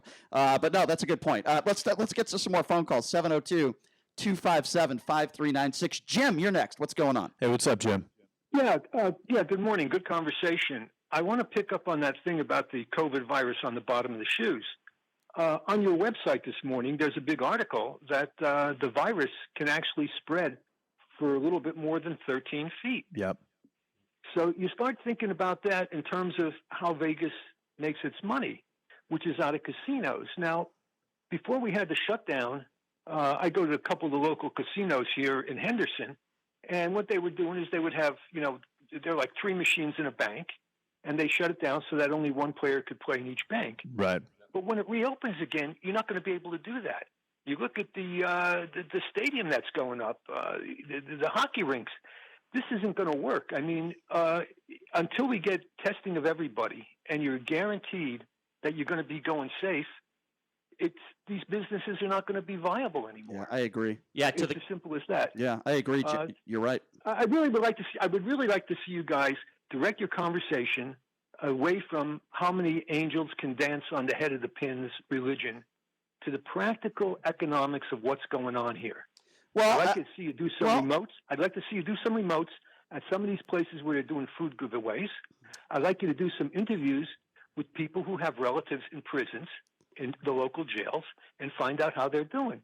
This is an opportunity for you guys to really do your job, do some serious journalism. Can I ask you a question? Hold on. Just a heads up. They're not going to let, there's nobody, I don't care what media outlet you watch or listen to, nobody's doing remotes right now at any places where there's gathering, where there's people that are doing it. Yeah, Jim, it just doesn't happen. Jim, there's a lot. I appreciate the sentiment. Jim, there's a lot you just said. Let me just correct you. First of all, we're not journalists. We're opinionated talk show hosts. There's a fine line between a journalist and an opinionated talk show host. That's number one. Number two, we have provided services for people. Besides for the fact that anybody can call in and plug their local business, we've done a lot more than that. We've had local hold on, let me just finish. We've had local nurses. We've had a lot of local doctors, local nurses call into this show, tell us on the front lines how they're feeling. We've had local people with the virus that have suffered through the virus, that have gone through the virus, and have told us where they are right now and how it went through. We've talked to them. We've had politicians, people in Nevada, both Republicans and Democrats. You sound like a No. Excuse me, sir. You're the one who said. This guy got, excuse me, sir. Brian fired excuse me, sir. If I could just finish, I was just interrupted. The call started well, and he decided you are the one that said, "I'd like to see you do more this, and this." Please find me another show in the state of Nevada that is doing what we're doing. Go ahead, go. Yeah, exactly. Silence. Yeah, coward. Have a nice day. I just named you just some of the things that we've done on this show in the last month. And by the way, we've done it while making people laugh. We've had comedians on this show. We had world's best Donald Trump impersonator on yesterday. We had last week. We had Jackie the Joke Man on last week. So besides having the nurses and doctors on the front lines, besides having the locals with the coronavirus who've had it, who've been through it coming on this show, besides having the politicians on the right and the left coming on this show, no, we're not going to do a remote. We're not going to be around people. Guess what? Because it's not allowed, because there's something called social distancing. Yeah. You fool. I did. And we've done this from Brian's questionable one-bedroom apartment. Yeah, so JD, but I didn't sense that much vitriol coming from the caller, JD. But Brian, it came out late. The call started very well. Yeah, and then you started drifting into a whole different conversation where he decided to tell us exactly. I'll tell you what, we could just talk about the Bible for 2 or 3 hours a day and take 5 calls. I mean, I guess we could do that, but no, I don't want to do that. We do a show that's different than anybody else. That's what we do on this show, and that is why we are the highest rated talk show, not just in our time slot, but in any time slot in the city of Las Vegas. 702-257-5396. Let's go to Michelle. Michelle, you're next on the Vegas Take. Hey, what's up, Michelle? Hello, Brian. Hello, JD. Brian, sorry to hear about your college friend's mother, and so now you know someone who has died from the virus, so sorry. Yeah, I appreciate that. Yes, thank you. And just real quick, the Bible does discuss an event that would happen worldwide that will usher in what's known as the New World Order, which is the system of the Antichrist. The Bible talks about a one world government that would take over because of an event that would be like control over the people worldwide. It would lead to a cashless society, which would require mandatory chipping of people for financial transactions. Okay, so worldwide. Michelle, Michelle, let me jump in here. A one world religion. Okay, Also. no, I hear you, Michelle. Let me jump in here because we do have some time constraints, and I want to ask you a very, very important question, Michelle. Are you okay throughout the country? Hundreds of people. I know you're a religious lady, and I have nothing, as I've said before, I got no problem with that. Are you okay with hundreds? I'm not religious. I'm not religious. I'm the antithesis of religion. Okay, no problem. We're speaking, we're getting in the weeds here. Are you okay with hundreds of people gathering in churches throughout the country today? No, sir, I'm not okay with it. Good. I heard your caller, Jeannie, mention Romans chapter 13 in the Bible, and it talks about submitting to the authorities and the governing, the authorities of the land. Right. So okay. I think the true church is in the heart of the people that have received the Spirit of the living God in their life and in their hearts. Yeah. And the faith that we have in our heart, the prayer time that we have in our own personal heart, and also reading the Bible in our own homes. That's the true church. The true Michelle, church do me a favor. Really, really well said, Michelle. Thank you for that. Michelle, can you do me a favor? Can you tell others that, like yourself, and by the way, I appreciate the call. Tell others what you just told our listeners and you told us. You can do the same thing from your home. I think you said it best, Michelle. And quite frankly, I'm Brian, let's be honest, Brian. She said a lot of other stuff too. Well, I'm not going to go into that other stuff. Kind of wild. I'm not going to go into that. New world order. I'm not one gonna, religion. I'm not going to go there. I'm not going to go there. Well, all right. So I'm not going to go there. So the next guy we have with us on the line, we did ban him from the show. But I'm always, unlike others, I'm willing to give people a second chance. Since it is Holy Week, I'm willing to give people a second chance. Actually, it's Monday after Holy Week, but that's okay. All right. Well, okay, whatever. But I'm willing to give Ron the Patriot. Details. Ron, if we could have a very respectful conversation, I am more than willing to put you back on the air. Does that sound good? Sounds good to me, buddy. Thank you. All right. Hey, So look, go ahead. I've got some information about the pork situation with the Smithfield Company, all right? Chinese had a bad swine flu epidemic about 4 years ago, killed millions and millions of pigs over in China, okay? So what they did was they bought out the Smithfield Company. They now own it. The Chinese own Smithfield. I stopped buying their hams about a year and a half ago. I found the information out about a year and a half ago, 2 years ago. But the epidemic was 4 years ago. Where they millions and millions of pigs got No, I'll tell you, Ron's actually onto something here, which is pretty unusual for him. But this is a really big deal. If this place is shut down, it was supposed to be shut down for 72 hours. Again, this is this is the largest pork processing plant on the planet, in the world. But if this is shut down, and it's shut down indefinitely at this point, this could have an effect on our food supply chain, which could be a really, really big issue. And I understand 10% of your, well, a little less than 10% of your workforce while it is a lot. That being said, it isn't exactly. I would imagine it's not exactly difficult to work in a place like that. Yep. So if this stays shut down for an extended period of time and affects our food supply chain, it could be a really, really big deal. So I get where Ron's going, but the question is, should something this big be shut down entirely when it affects so many lives and so many businesses in so many different ways? And I'm not sure what the answer is to that. Ron, let me just say this, my friend. You always have a home here at the Vegas Take. Call back anytime. That was a very good phone call. That was a very good, absolutely a great phone call by Ron. Thank you. We got to take a break. When we come back, I'm going to admit to a mistake I made. I know Brian's not perfect. I made a mistake a few months ago. And it has something to do with calling this virus the Chinese virus. I thought it was wrong, even maybe as far as racist. But when we come back, I'm going to tell you right now why I don't think it's wrong. And while I'll take the president's side on this one, I'll explain to you my reasons for that coming up next. You're listening to the Vegas Take on the all-new 101.5 FM, 720 AM, KDAWN. Hey, Greg, I'm so sorry to hear about your brother's heart attack. Thanks. He's okay now, but it really got me thinking about my family. You know, could my wife still pay our mortgage if I had a heart problem? Or could my kids still go to college?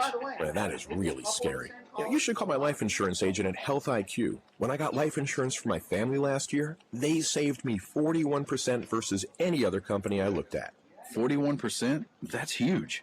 Yep. Health IQ starts by shopping everyone with the top 30 life insurance carriers to make sure they can get the lowest retail rate. Then they apply their exclusive healthy lifestyle savings, which can save you up to 41%. I literally got $1 million in coverage for my family for just $36 a month. Just $36 a month? Yep. You should check it out at healthiq.com/easy. To save that much money, I'm going to call them right now. What's that link again? healthiq.com/easy? Yep. healthiq.com/easy. Your home for Sean Hannity, KDWN Las Vegas, KKLZ HD2 Las Vegas, a Beasley Media Group station. Special report coronavirus update. New York Governor Andrew Cuomo announced another day with almost 700 virus deaths, but he says the worst is over if people stay smart. We are easing isolation. We want to increase economic activity. That will happen essentially through a recalibration of what are essential workers. Remember, we never turned off the economy. The head of the CDC says Americans are making progress in the fight against coronavirus. We are nearing the peak right now. I think we'll sometime, hopefully this week, we will be able to say that, you'll know when you're at the peak when the next day is actually less than the day before. Dr. Robert Redfield tells the Today Show the nation as a whole won't be able to lift restrictions, but county by county, some areas may be able to resume work sooner than others. But he says social distancing and expanded testing are keys to a return to normal. I'm Mike Moss. Spain today launched a potentially dangerous experiment of sending about 300,000 workers back to their jobs. Correspondent Scott McLean is in Madrid. And it's certainly not without controversy, considering that Spain is still registering about 3,000 or 4,000 new confirmed coronavirus cases every single day. This decision affects about 300,000 workers, mostly in manufacturing and construction sectors like that. In Madrid alone, we're at one of the busiest metro stations in the city, where officials say they're seeing a fraction of the ridership, which is obviously good news, so that people can keep their distance. And police are also handing out surgical masks to people coming and going. The virus has killed more than 17,000 in Spain, second only to the U.S. death toll of more than 22,000. The U.S. has more than 557,000 confirmed cases. The Supreme Court will hear arguments in a teleconference next month in the president's dispute over tax and financial records. The Dow down 2%. I'm Mike Moss. So, I don't know if it's time to check the roads. From the Lerner and Rowe Traffic Studio. This report sponsored by Sam and Ash. Traveling the 95 in the East Valley, you'll encounter some slowing for an accident on 95 reported northbound north of Eastern Avenue. Vehicles not blocking, they are off to the right. And then another crash just up the road again on 95 northbound, this one at Jones Boulevard, and that's going to be an exit ramp issue. Pecos Road is still closed south of Russell Road due to a serious crash, and the ongoing investigation. Continue to use an alternate route instead. If you need legal help, Sam and Ash remind you that you can get it from the comfort of your home. Give them a call at 702-820-1234 or visit samandash.com, because you deserve what's right. John Michaels from the KDON Traffic Center. It's open enrollment season, and Medishare is the Christian healthcare sharing ministry that saves most families about $500 a month. Google Medishare and see if it's a fit for you. Medishare, healthcare you can believe in. Sleeping with CPAP can mean waking and hearing, "Hun, there's a ring around your face." Or, "Dad, what's up with your face?" If you stopped wearing CPAP because of marks and rashes, now there's Inspire. Inspire is a sleep apnea treatment that works inside your body with just the click of a remote. That's right, a button. If you're struggling with CPAP, visit InspireSleep.com. Inspire. Sleep apnea innovation. No mask, no hose, just sleep. Talk to your doctor to see if Inspire is right for you. Review important safety information at InspireSleep.com. Sometimes you hear an idea or learn about a company and say, finally, it's about time. That's what I said when I met the team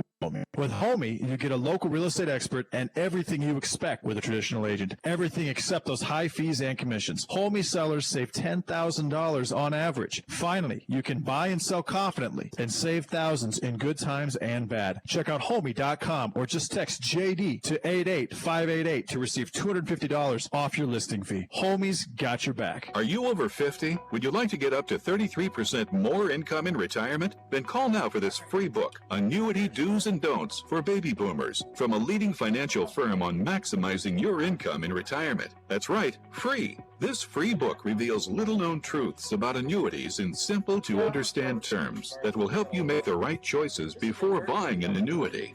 It's free. As a bonus, we'll also throw in a free annuity rate report summarizing the rates and benefits from financially strong insurers. Call 800-859-5108. That's right, Annuity Do's and Don'ts for Baby Boomers and Annuity Rate Report, both absolutely free for calling today. Call 800-859-5108. That's 800-859-5108. Hey, you know what? Producers have the appropriate licenses for the products they offer. Increased income is possible using Yeah. Why is that? It's such a major duty since there was 6 calls. Nothing, dead air. The opinions of the hosts on KDWN are their own and do not necessarily reflect the views of this station, its management, or Beasley Media Group. Hello, everyone. This is President Trump, the greatest president in the history of presidents.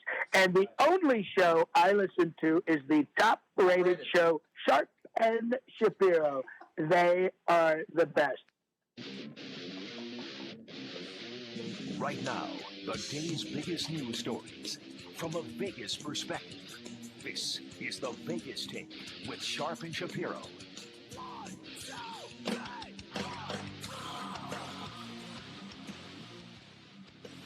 Oh, yeah. Thank you, Mr. President. What an introduction. Welcome back. It is the Vegas Take, Sharp and Shapiro. We got Chris Wynn sitting in. Also, we got our YouTube page back. Our man Campaign is feeling good. He's healthy again, and our YouTube page is going. The Vegas Take. Check us out on YouTube. There's a million places you could listen to us, besides being on the radio, of course, on FM and AM. But glad you could join us. We'll get to more of your phone calls here in just a few minutes. But, I'm one of those people, at least I can only speak for myself here. People can think what they want about me. But I don't have an ego. I've never been that guy who conducts himself like I'm the best at this, this, and this. I've never been that guy. And I admit I'm wrong all the time if I think I'm wrong, not just because somebody tells me I'm wrong. So a few months ago on the show, the president was calling this the Wuhan virus, the Chinese virus. I didn't agree with it. There were politicians out there. I even went as far as to say you can construe it as being racist because, and the reason why I felt that way a few months ago is because I don't feel like we had enough information at the time. Now, maybe I was wrong on that. Maybe, politicians, maybe they had more information than I had. That's very possible. I'm willing to give them the benefit of the doubt on that. But I personally didn't have enough information, and I felt like it was wrong to call it the Chinese virus. Well, in the last few months, we've learned more information.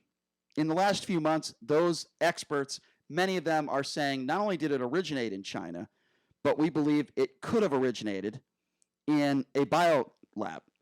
Now, even those, some, not all of them, but some in the Chinese government have even said, yes, we believe it may have originated here. Now, these are the same people, many of whom in the Chinese government, that have swept this virus under the rug. And by the way, this is a fact.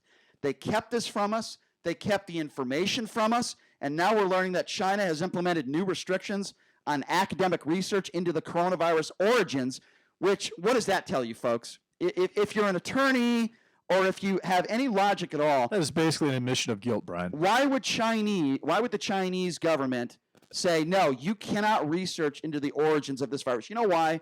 As JD said, it's an admission of guilt because it would put full-blown facts in front of our faces. So listen, where did this originate from? It originated in China. I don't think anybody's going to debate that at this point. Now, whether it was done on purpose or not is still something that we need to figure out. We know that the Chinese government held it, if I could just finish, held this underneath the rug for a very, very long time. And they did not give us the information that they should have given us. I don't think it's racist to call it the Chinese virus. So I went on social media and I called it the Chinese virus, and then everyone was calling me a racist over the weekend. It's amazing in our society how you get so up in arms and you call racism out because, this isn't the first time that we've called the virus or West Nile, Spanish flu, the list goes on and on. This is not the first time that has happened. Now, do I blame Asian Americans? Of course not. Do I blame the majority of the good people in China? Of course not. Here's who I blame.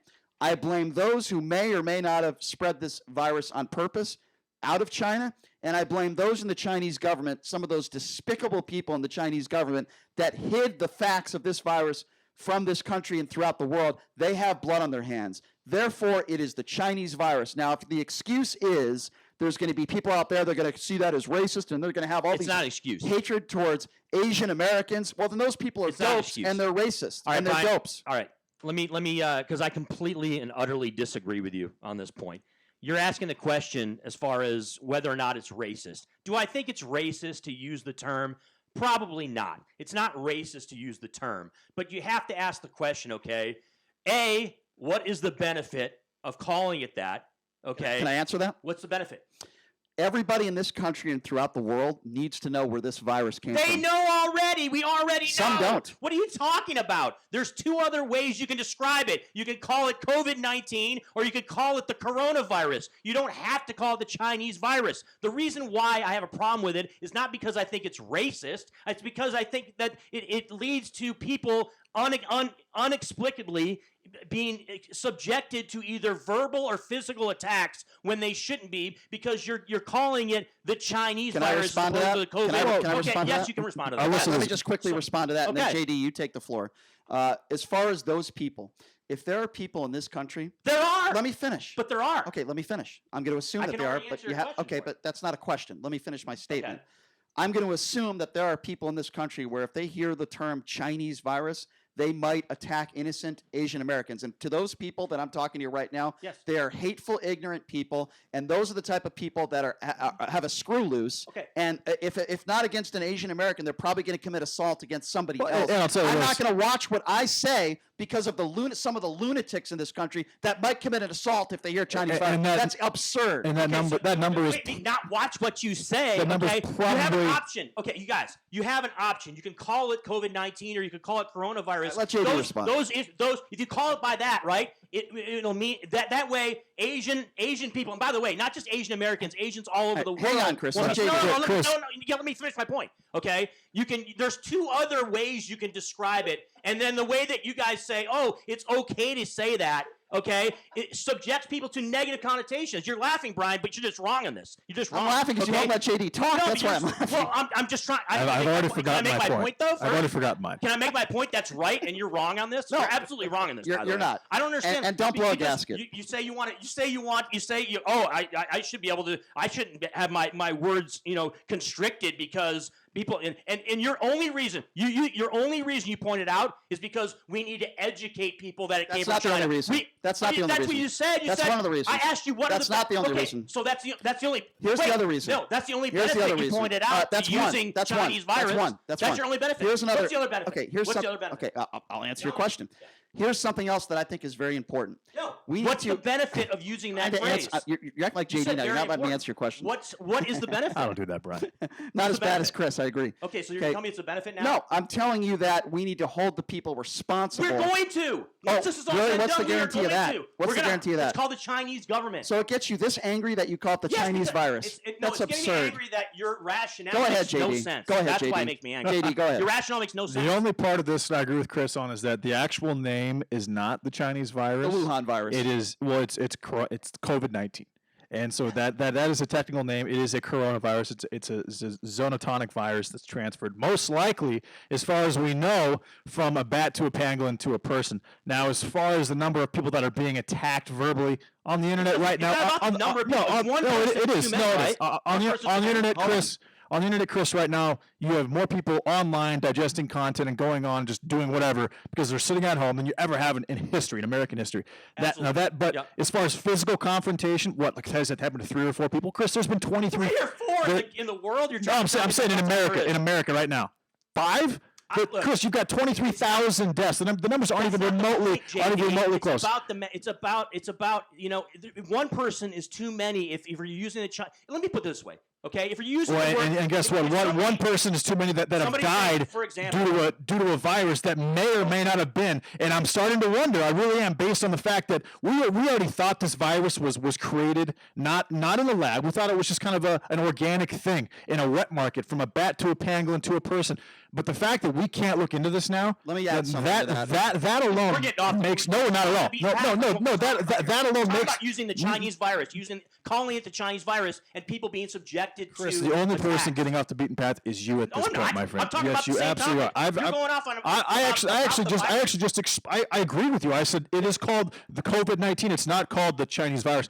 But I don't have a problem calling it that for a number of reasons. Can I add something else, and then I want to take some phone calls? You guys still haven't answered my question. Hang on. What is the benefit? What's the benefit I told you of already. using that phrase? I told you. No, but by the way, it doesn't. Hold on a second. It's ridiculous. It doesn't have to be beneficial to say that it doesn't have to be beneficial, as long as it's accurate. The benefit it started in China. The benefit is putting the blame where the blame should be for the entire world, not just for the United States. You got to keep in mind right now, if this was a biological weapon made in China, and the fact that they won't let us research it more makes me wonder. I didn't wonder before. They're guilty. But now I'm really starting to wonder at this point. You don't have to wonder. They're guilty. No, just listen, Brian. But if that's the case, you've got 100,000 deaths outside of China at this point. You have 1.8 million cases. You'll probably have some culpability of China. You'll probably have some.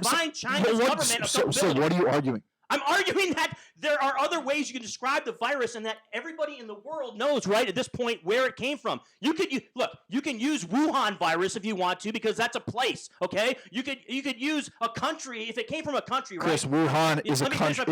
Is a province in China. Australian virus. If it comes from America, call it the American virus. If it comes from other countries, call it that country. But don't use Chinese. Don't use Japanese. Don't use Mexican. Don't use Latin. So what do you call it? The China? The China virus? It subjected people to verbal no, it isn't and though. No, physical Chris, no, it attacks. isn't. And it's not. And that number, and that number is literally 0.001% compared to people that have actually been affected adversely by this, whether economically or from a death toll perspective. Okay, so it's beneficial to use the Chinese virus. At this point, China doesn't have to be beneficial. They need to be held accountable for the fact. Has to be a reason for it. I mean, go ahead, JD. Finish your thought, and then we'll take some phone good. calls. All right, let's take some phone calls. 702-257-5396 is the number to call. Again, 257-5396. I admit that I was wrong. I don't think 2 months ago it was wrong to call it the Chinese virus then. I don't think it's wrong to call it the Chinese virus now. I want those bastards in the government held accountable for holding this virus under the rug. They have blood on their hands. People throughout the world, innocent people, have died because they did not do their due diligence. They were scared more about being blamed for this than saving lives. And now a new story just came out in that study. China is now implementing new restrictions on academic research into the coronavirus. And why would they do that? Yeah. Right now, the entire world thinks that, okay, this virus came from China, but it was an accident. They know it. No. The entire world already knows it. Chris, stop interrupting me, bro. Seriously. You've done it 7 times in the last 10 minutes. Keep going. Yeah. Okay. All right. Thank you. Now, that being said, the fact that the world already knows that, and the world does know that, then why is China restricting more research into what actually took place? That's a fair question, but it has nothing to do with because Chris, it may not have actually been a coronavirus. This thing may actually be a man-made virus in a lab released on the world as a biological weapon. JD, that your point is taken, and it could be 100% correct. It still has nothing to do with why we should be calling this the Chinese virus as opposed to COVID-19 or the coronavirus. And I'll make a very simple point to both of you. Okay, why is it that the majority of people out there don't think we should use Chinese virus and think we should use COVID-19 or the coronavirus? Because why is that? Chris, why is that? I'll answer. Okay. Because I think there's a lot of left-wing liberals that care more about what we call the virus than actually about holding Chinese responsible. That's a horrendous All right, answer. well, because you're a liberal. 702-257-5, because you're one of them. 702-257-5396. Progressive Democrat is the number to call. Let's go to Mark. Mark, you're first up on the Vegas take. What's on your mind? Hey, what's up, Mark? Yeah, a couple of things. If we're going to start holding people accountable that have spread diseases, then the United States in the past has to be held accountable for diseases that originated here. So if you want to go through that and start blaming people, where do you stop? Sure. Well, all right. Let me respond to that. First, it's where do we start? And it started in China. Now, I think there's two parts to this, sir. And I who think, in China are you going to hold accountable? Okay, well, how are you going to hold them accountable? Okay, well, first what are you going to do? Okay, well, first of all, that is up to the legally. Would you like? Okay, I'll answer your question. First of all, that is up to the president of the United States and how he decides to handle this. This Now, is international. okay, but Are you saying that he's going to violate the sovereignty of a foreign nation? Then Okay. they can So, violate our sovereignty. I'll Where try does to that lead? I'll try to answer your question to the best of my ability. First of all, there's two. Not very good. Okay, well, that's your opinion. You're not even letting me answer the question. So, would you like me to answer it, or would you like to continue to interrupt me and make smart-ass remarks, sir? Which one is it going to be? Well, you do the smart ass, so go ahead. Okay, well, okay, thank you. That's very nice of you to allow me to answer your question on our show. Thank you. That's very kind of you, sir.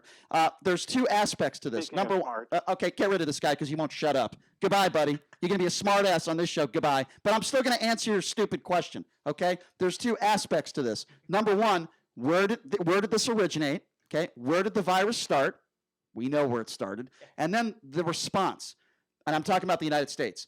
The response of Donald Trump and his administration. Those are the two things to look at. Now, how do you hold them responsible? Well, there's a lot of things you could do to hold them responsible. First of all, we need a global investigation. It shouldn't just be America that's investigating this, a global investigation. We should also find out why China is implementing these new restrictions. Now, this guy who just called in, it sounds to me, see, this is my problem. I criticize people on the alt-right all the time. I also criticize people like that last caller. They're so far to the left, it sounds to me that they don't even think China should be held accountable for this. I'm so sick of people that are online. They want to deflect the blame onto the president of the United States. It should be both. It could be both sides. Just from pure hatred for him. But I'm specifically talking about China right now. At this point, it shouldn't be both, and we'll talk about that later. But I'm specifically talking about China right now. I don't want to talk about the president right now. The bottom line is the people in the Chinese government, those bastards in the government, have put this underneath the rug. They have blood on their hands, and I want those scumbags to be held responsible. Put them all in jail. It's not just blood, it's economic damage. And as far as, violating the sovereignty of the country, isn't that exactly what just happened here when we have 500,000 plus cases in every single state spread out throughout the United States? You can make that case. As well as New York City is now the epicenter of the virus on the planet. Can I just say something else? You just passed 10,000 deaths today. This is why a lot of people out there don't like liberals. You got this last guy. How are you going to hold them responsible? You know what? My friend's mother just died. Okay, I want the people responsible held to accountability. And if you want to call up and you want to say, "Oh, how can we do that? How can we hold the Chinese government responsible?" There's a way, my friend. And I'll give you a couple of ways. We could just take some countries that have businesses that run through China. We'll remove those. We will erase our debt. There could be an international lawsuit, like a class action lawsuit of sorts. And honestly, if this is a biological man-made weapon, there could be war. That could absolutely take place. I think JD just answered a major portion of that caller's Absolutely. question right there. There are JD ways. just pointed it out. I think you're kind of going after him a little strong, Brian, because I think he did have a point to his take as far as his call. No, that was a 100% gotcha call, and he's called 4 or 5 times in the same He mode. did pose the question though: what are we going to do about it as far as China, right? As far as making them deal with their responsibility. Let's try to get to some more. Let's try. Oh, he was being condescending and he was being a snooty liberal. That's exactly what he was doing. 702-257-5396 is the number to call. Let's go to Janice. Janice, you're next on the Vegas Take. What's up? Hey, what's up, Janice? Hey, Brian. You know what? You got it right, man. It's China virus, like Trump will say China. Oh, if you want to call it China virus, that's fine. That means it's a country. That's not Chinese people. That's not Asian people.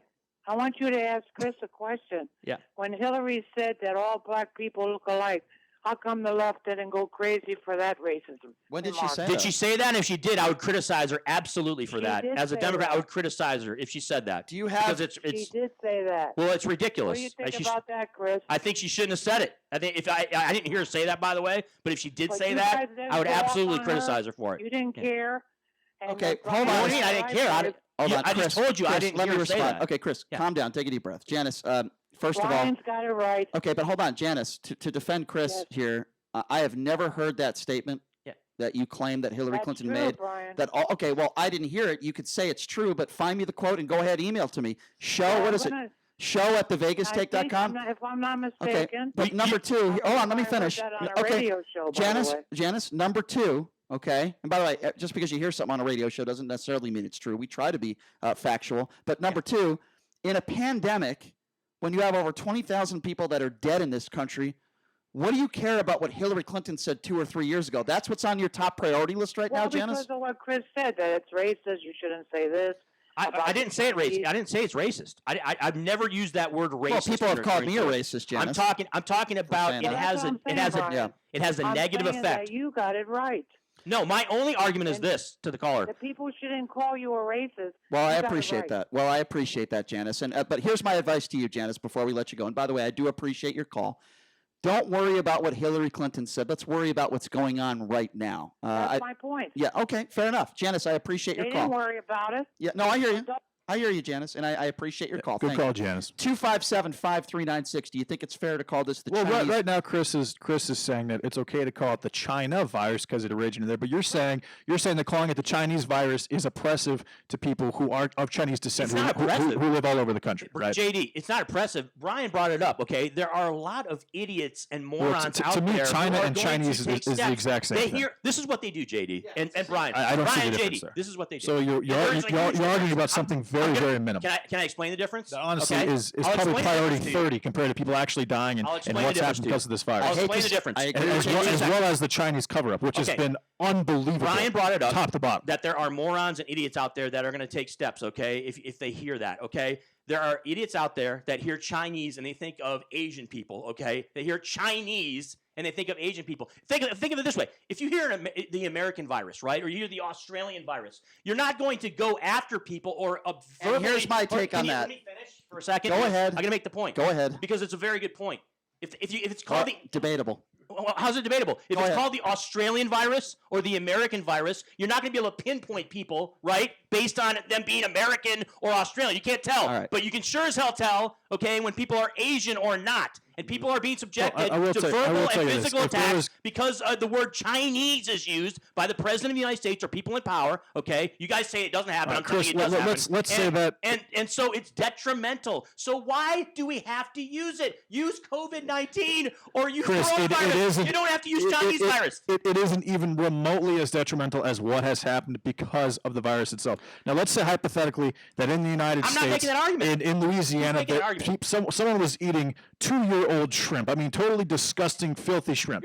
And that shrimp started and somehow a zoonotonic, connection happened where the shrimp gave a person a virus, and that virus spread throughout the world. Would you have a problem with that virus being called the American virus? By the way, because I would not. They're serving that shrimp, or in other terms, bats. Bats are now being served in JD, I China. just told you I don't have a problem with anybody using a country's name in the virus. If it was the American virus, call it the American virus. If it's an Australian virus, call it the Australian virus. I'm talking specifically about the word Chinese as opposed to Chinese people. There are dumb Honestly, people out Chris, there this is an that say, insane "Oh, argument. Chinese means they're Asian people, and so they're subjected to." All right, I don't let me understand how you just say guys this. can't Let me just- comprehend okay, listen, what I'm trying to say here. There may be a collective, we'll call it, 20,000 people online that are speaking negatively squeeze in about one more Chinese call. people. And It's there not could be, really about the between number. 5 and 10 people in the United States that There's have a actually lot of- attacked someone for being Chinese because of that term. there's a lot of people in waiting on hold. comparison, I gotta get to in one more comparison, call. you have 600,000 cases in the United States. You have right. 23,000 deaths. You have We're not 117,000 deaths comparing them? internationally. We're comparing You- and the entire country is locked down. It's not even the same Well, no, you're universe, making a Chris. comparison that Sorry, doesn't Brian. Let's go to matter. call. It's not a comparison that should be made. I don't know why you're making the comparison. No, we don't have time to go to calls now, so I apologize. Everyone that is on hold right now, I'm not going to take a call with a minute before break. I want to give our listeners a little more respect than that. So when we go to break, I promise you on the other side of the break, Chris is going to take a couple deep breaths. Yeah. We're about to see the Chris Wynn virus, which is going to be a heart attack here in a second. So we're going to take a break, and I promise you, when we come back, we will take all those calls, all those people that are waiting on hold. Number, by the way, if you want to be a part of the conversation, is 702-257-5396. Again, that number, 257-5396. If you're just joining us, well, you've missed a lot. I said a few months ago that I made a mistake of, people that call it the Chinese virus as racist. I was wrong in doing that. I think it is the Chinese virus. I think the Chinese government needs to be held responsible. I believe those in China that may have done this on purpose or not, Could they have used it as a biological weapon? I'm not going to say yes or no, but everything is on the table. And now we have the Chinese government that's implementing these new restrictions, not allowing academic research into the coronavirus origins. That's like if somebody went out there and killed and murdered 20 or 30 people, and then a judge said, nope, you can't investigate it. Let them go. That's exactly what the Chinese government is doing. You're damn right I'm going to call it the Chinese virus, and I am not going to feel bad and watch what I say, because there might be a few nut jobs in this country that are going to hurt somebody because I call it the Chinese virus. That's absurd. We got to take a break. Let me come back. I'm going to call it China When we come back, we virus. will take your other calls on the other side of the break. You're listening to the Vegas Take right here on 101.5 FM, 720 AM, KDAWN. So I don't know if you saw this, but there was just this big study about anxiety among us. Really interesting in this study about what can keep us up at night. One of the top stressors out of all the things to worry about is paying for health care. A huge majority of us say we're worried about that. It's totally understandable, but there's an affordable alternative to health insurance. It's MediShare. It's a Christian healthcare sharing ministry, and it has worked beautifully for more than 25 years. And not only do people save lots of money, they get access to a huge network of doctors. They get to take advantage of 24/7 live access online where they can talk to a doctor and even get prescriptions. And of course, there is the savings. With MediShare, the typical family saves $500 a month. That can help you sleep easier too. There's a lot to love about it. No wonder it's grown so much. Here is the number to find out more. Call 844-91-BIBLE. That's 844-91-BIBLE. 844-91-BIBLE. Special report coronavirus update.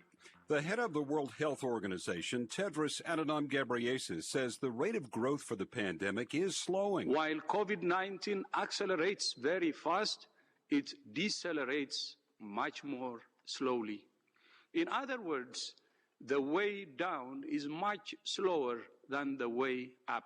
If the decline continues, some restrictions could be eased, at least in some areas. Correspondent Caitlin Collins is at the White House. The president declaring this morning that he has the power to open up these states, the country, if he wants to. Really, he doesn't, because he isn't the one who closed them down. It was these governors who were issuing the stay-at-home orders, and some of them were very belated on doing that. New York Governor Andrew Cuomo says if everyone stays smart about the spread of the virus, the worst may be over in his state, where more than 10,000 of the more than 22,000 U.S. deaths have been reported. I'm Mike Moss. It's time to check the roads. From the Letterman Road Traffic Studio. This report sponsored by Sam and Ash. Expect slowing for the accident 95 northbound north of Eastern. Vehicles off to the right. And then further up the line 95 northbound prior to the Rainbow Curve at Jones Boulevard. Another accident there at Jones at the exit ramp. Vehicles not blocking the through lanes, but expect to see some brake lights. Also, Pecos Road still closed south of Russell Road for an ongoing accident investigation. Take an alternate like Eastern or Sandhill instead. If you need legal help, Sam and Ash remind you can get it from the comfort of your home. Give them a call at 702-820-1234 or visit samandash.com because you deserve what's right. I'm John Michaels from the KDAWN Traffic Center.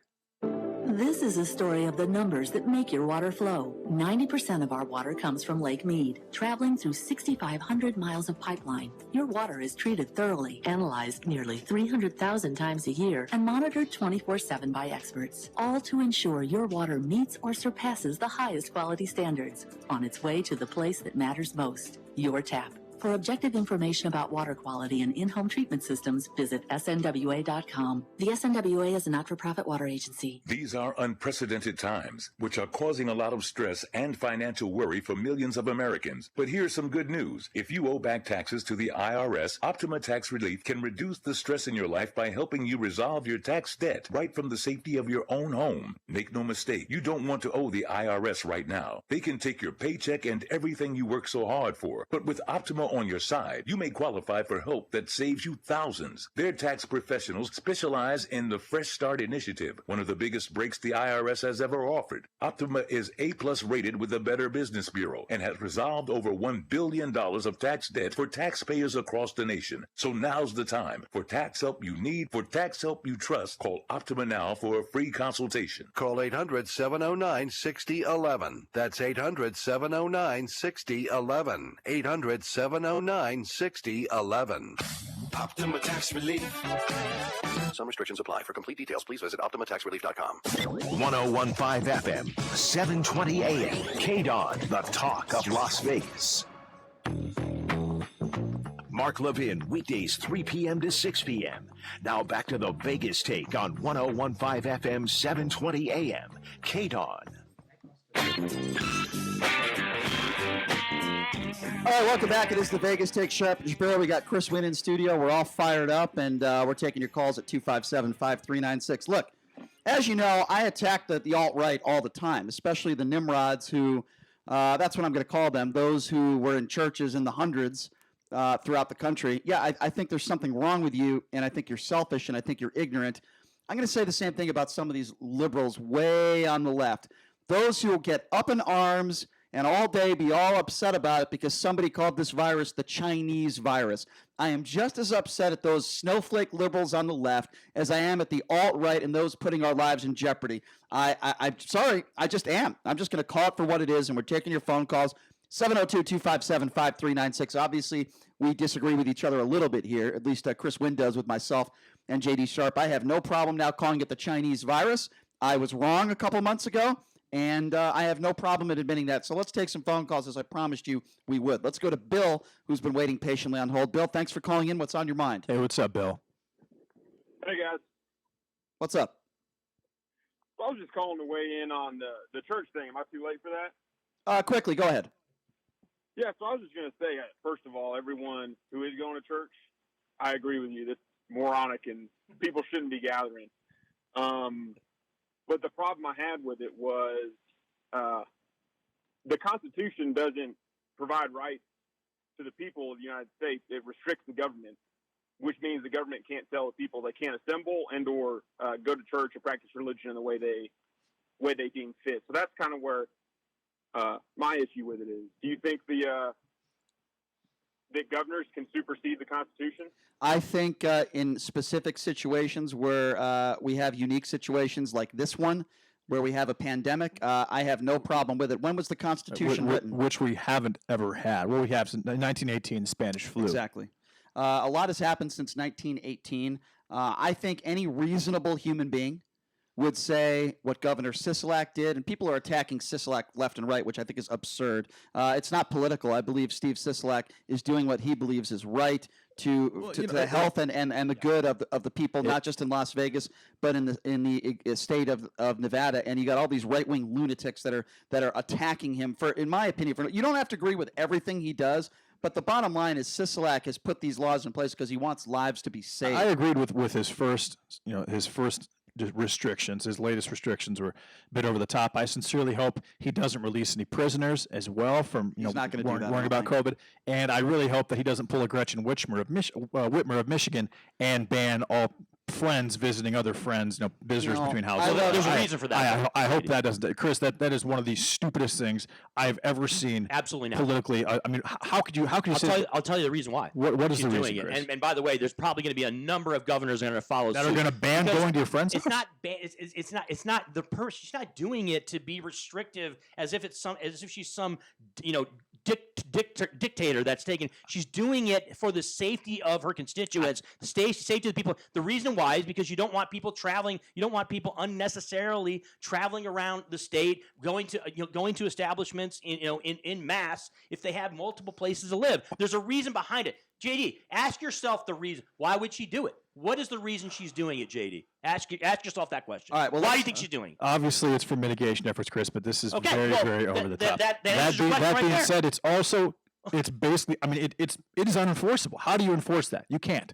You cannot enforce someone going from their house to their friend's house, Chris. Well, I can get on board with that. Hold on. You really but it doesn't mean it's not the right thing to do. I will also say it's almost impossible to enforce. Last night, 20 people for going to an Easter dinner. Doesn't mean that Steve Sisolak is wrong. Yes. But it's also very difficult to enforce. Let's get back to your phone calls, the busy phone calls, 702-257-5396. Let's go to Susie. Susie, you're next up on the Vegas Take. What's going on? What's up, Susie? Hi, Susie. Oh, hi. How are you? Good, but I'm not Susie. I'm Brian, but that's okay. Go ahead. No, I'm sorry. I was so excited. Hey, if you called him Susie the entire conversation, it'd make me very happy, Brian. Well, my ex-girlfriend used to call me Susie. It would make me very happy, Brian. That's another story for another show. Go ahead, Susie. I'm just giving you a hard time. Go ahead. What I want to say is this. First of all, I'll tell you I'm conservative, and I have no argument with any of you, but I will say one thing. You have made me realize there will never be a one world order or a new world order. You have accomplished that. Okay. Is that Okay. Can you elaborate on that, please? Yeah, Susie? give us a little elaboration. What do you think it means? Well, why don't you tell us what it means? I want to hear it from you. One world order is where we get all the people in the world together and we all agree on No, things. that's not what I mean. I mean, can you explain why, based on what we've had, the conversation that we've had, why you now think that? That's what I meant. Okay. It's not what you're saying in your conversations. It's how you're arguing. In other words, you're arguing back and forth. I don't mind it. I love listening to you. But you're arguing back and forth. You totally have different opinions of things. So therefore, will we ever have a one world order? Well, of course not. I highly suspect we won't. Well, of course not. Of course not. Reasonable conclusion. I agree with you. And my response, 2 words, Republican and Democrat. Why don't we just start right there? That's the reason why a lot of stuff doesn't get done in this country alone. But I agree with what you're saying. Obviously, I don't think anybody would disagree with you. How could everyone in the world agree on things when people kill each other just based on different religion? Let's get back to the phone calls. 702-257-5396 is the number to call. I believe Chuck is next. Chuck, go ahead. What's up, Chuck? Yeah, hey guys, 4 quick points. Like Mike, the first caller, I wanted to hear what he had to say, Brian. You cut him off, and then the gal a couple later, you let her ramble on because she was bashing the churchgoers. Which caller? Which caller are you? I mean, I don't know. We took about 100 calls in the first hour. Mike, the first caller. The very first caller that said that he liked listening to me and Mr. X. Okay, so here's why I cut him off. Here in the audience, we want to hear what they have to Okay, no problem. Here's what he had to say, and here's why I cut him off. He made the statement that he has absolutely no problem with hundreds of people gathering in a church today. Now, I don't need his reasoning behind that. You know why? Because there is no reason for it. You cannot defend it. Now, if you want to say that 10 people or maybe 20 or 30 people with social distancing, fine, I'll listen to you. But that's not what that caller said. He called up and he said he's okay with hundreds of people gathering in churches throughout the country. Let me ask you a question. If you did a radio show and I called into your show, sir, and I said, I have no problem with people getting into a car drunk and driving in your community, would you want to hear me out? I want to hear what everybody they're calling in, taking their time. Okay, that's not what I asked you. If I called into your show and I said there's nothing wrong with drunk driving, I have no problem with hundreds of people getting on the roads in Las Vegas and driving drunk, would you give me ample airtime and you would want to hear me out? It's a yes or no question. Yeah, I want to hear. Okay, well that's ridiculous because it's indefensible. You're being ridiculous. Are you serious? You're saying if you did a radio show, I guess that's why you're not in radio. With all due respect, sir. I'm not a radio guy. No, apparently not. Well, let me give you an idea. When somebody says something that is offensive and indefensible, I don't give them a platform. There are other radio shows, not just in Vegas but throughout the country, that will give somebody that platform. That is not what we do. If you say something dumb, ignorant, and foolish and dangerous, I am going to hang up on you. That's what we do. Which also gives us the opportunity to get through a lot more callers because that tends to happen probably 25% of the time. Why would I give someone a platform like that, sir? I got to get to some other callers, but with all due respect, why would I give somebody a platform like that? It just makes absolutely no sense. Okay, so he thinks that hundreds of people should gather in churches throughout the country. Oh, sir, that's a great take. Let's get your opinion on that. I can't wait to hear it. No, I'm going to get to the other good listeners and callers that actually have a brain. 702-257-5396 is the number to call. Again, 257-5396. Let's go to Clyde. Can you believe it? If that guy had a radio show, he would listen to... Oh, God, it's crazy. I'm sorry, Clyde. Go ahead. Hey, Clyde. Okay, very good show, Brian. One very important thing. I called Friday, and if you mentioned, I mentioned about when the golf expert was on, and he said about private clubs being exempted. And then I made a statement, and you said, no, I read it wrong. I want to show you my objectivity. I said, okay, then I retract. I went back to the newspaper. Brian, here's what it says. Friday, which was the day I called Friday the 10th. Okay. Governor Steve Sisolak ordered the closure of golf courses, churches, and other public affairs. Good news. That's page 1. Page 7A. Okay, Governor Stivett's office emphasized that private closed. You said I was wrong. Okay, so Clyde, so let me respond. Okay, so Clyde, let me respond to you. Even though we've lost half our listeners, I'll still respond.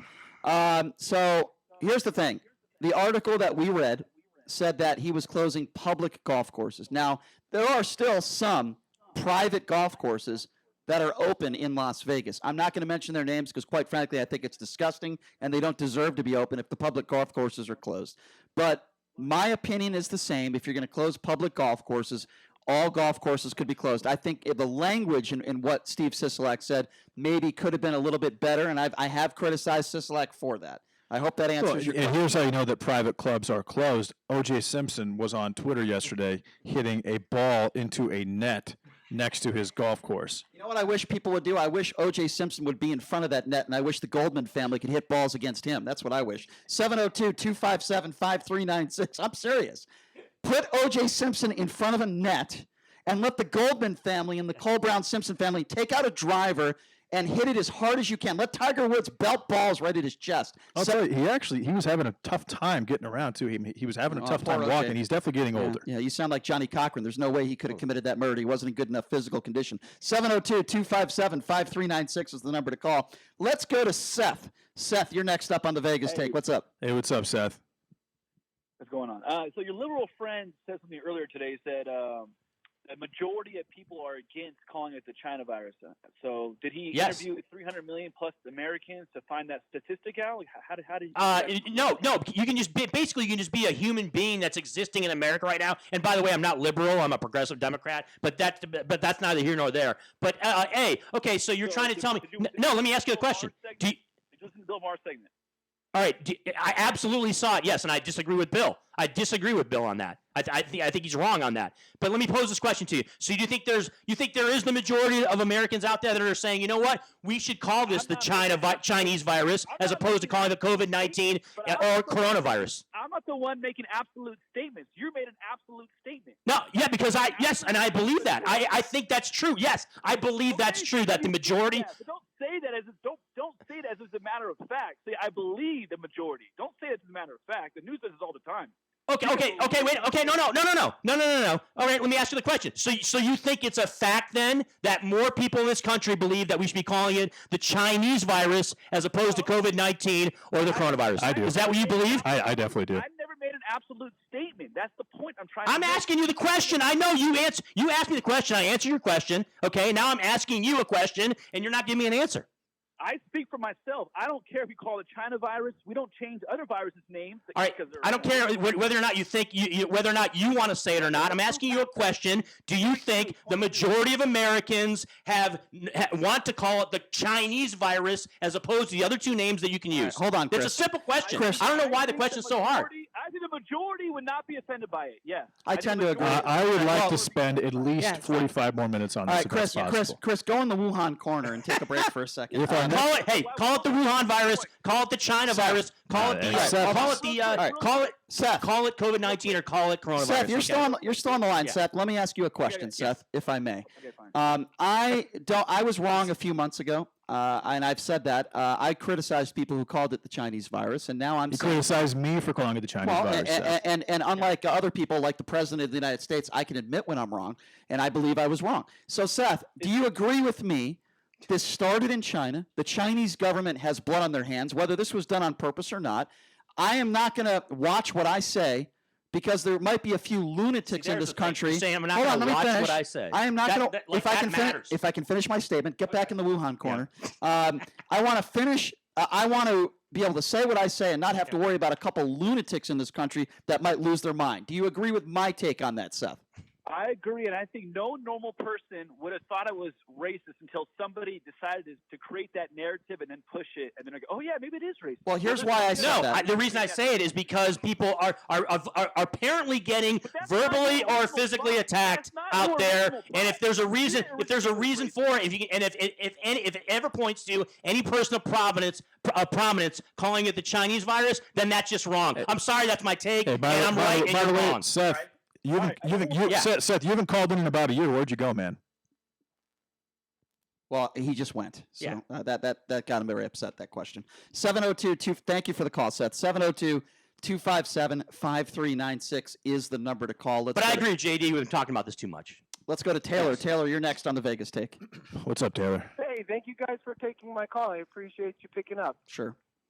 What's on your mind, Taylor? I just wanted to add a comment, and please don't hang up on me, because I know sometimes you guys do that if we're quote unquote crazies. So I'm a police officer here in Las Vegas, and I wanted to comment on your statement. You said that people assembling at these churches that there's no argument for it. So my personal church has canceled all the meetings and everything has been televised. So I'm with you on the fact that I think you should not be meeting. Okay, I believe you should not be meeting in those groups of 400 or 500. That being said, the right for those people, as dumb as they are, to meet, we cannot forget that right supersedes everything else. Disagree. Wait a second. You're a police officer. Hold on a second. I'm not hanging up on you. And by the way, thank you for your service as a police officer. Taylor, let me ask you this. You're a cop. So what a perfect person to ask this to. There are ordinances and laws that are put in place in this city and in the state right now. So why is it then that police officers can not only cite people, but if you continue to disobey, you can be arrested? So why is that then? Man, I'm going to tell you right now, that does not sit well with me. Well, it might not sit well with you, but it's still the law. Well, let me. I haven't told you what police department I belong to because we can get in trouble for that kind of stuff. But I'll tell you, of course, me personally, I don't think we should be doing this. Okay, I get your point, and listen, I get your opinion. And I get your point, but my question still stands. You can have that opinion. I could have an opinion as a citizen. You know what? I should be able to drive 110 miles an hour. I disagree with the law, but it doesn't mean I'm going to go out there and drive 110 miles an hour, does it? It's not just the law. It's the law of the country, and a state can't pass a directive that supersedes that law under any circumstances, and that's what he's saying. Go ahead, sir. No, go ahead. Ask your question again, and I'll try my best to answer. Well, there are laws that are put in place in extenuating circumstances. I think we all agree this is a very extenuating circumstance. And what Steve Sisolak is saying is, no, you can't have those large gatherings in churches. Now, you might disagree with it. Tough cookies. Because the reason for that, and I think any logical person, in my opinion, would agree, that you're putting people in harm's way. And I know you sort of agree with me on that. No, I totally agree with you, but let me ask this question to kind of answer that question. Sure. Do you think that Steve Sisolak's law and ordinance supersedes the very, very fundamental... Of course not. Right? No, there's no way. I'm sorry, I didn't hear the end of your question. It doesn't. Go ahead. Does Steve Sisolak's ordinances and mandates and emergency orders, does that supersede the very founding First Amendment? Well, here's the way I'll respond to your First Amendment statement. The people who wrote the First Amendment also were unaware of this type of situation, and it's kind of like saying, when you talk about the Second Amendment, because we have the right to bear arms, does that mean we have the right to have bazookas, and do we have the right to own tankers? Of course not. There has to be some logic when it comes to the First and Second Amendment. This is something we've never faced before, and you cannot tell me with a straight face that the governor is doing this just because he wants to be a pain in the ass. He wants to save lives. He wants to open back up. I think in his mind, and I don't agree with him much, but I think on his mind he's doing the right thing for the right reasons. But that aside, those people who go to those churches and assemble, I don't agree with them doing that. But that right that they have, it exists. And this sounds bad to say, that supersedes even every decision they make. They have that right. It's not wrong, Chris. The Constitution is the law of freedom of religion. Is the law of the country. And a directive passed in a state cannot supersede. So let me ask that. I got to tell you though, Brian made a great analogy though. No, the question is, you're right. It's finding a compromise between logic under the circumstances and the Constitution, which is a very, very interesting dynamic. He just said something that is completely not factually accurate. Sir, with all due respect, you said the right to assemble. If you're on a crime scene or a murder scene, you tape something off because you have your reasons to do so. They can't assemble there. I can't assemble even though it's a public sidewalk. So your argument makes absolutely no sense at all. This right to assemble, there are certain places where you cannot strike. You know why? Because there are reasons put forth. So while you're right, you can assemble. In these situations, look at it as an entire investigation throughout the country. Look at it as an entire investigation with police tape throughout the world. There are stuff put in place. There are reasons why they have been put in place. You cannot assemble like the way you're saying because it can hurt people. That interpretation of what is safety, okay, is made on a small scene. So, like, let's say we have a shooting scene, okay? And I say, hey, folks, you have to get back because it's an active shooting scene, right? That's for their safety, right? That's my interpretation because that's locally, that's at that scene. Yeah, well, that's the governor's interpretation then. The governor's interpreting that we need to be safe. If you're talking about the president of the United States or the governor talking about this as a crime scene, doing this for our safety, that's his interpretation. So if you take away that First Amendment right, it's up to that person to determine it for the whole country. And it's not for us to determine. It was determined by our founders. All right, so let me just say one more thing here. Let me just add one more thing. It is at your position as a police officer that you are okay with citizens defying the orders of the governor and the president of the United States. As a police officer, is that your stance? I raised my hand, and I protect and defend the Constitution of the United States. Okay, I'll take that as a yes. All right, I appreciate the phone call. Thank you. A quick note too, Brian. Very, very good call. You made an analogy at the beginning of that call, and you're dead on. But you left out one part about him. He is a police officer, right? Who is saying, "Hey, you know what? I can speed 100 miles an hour on the freeway, even though it's a law that you're not supposed to."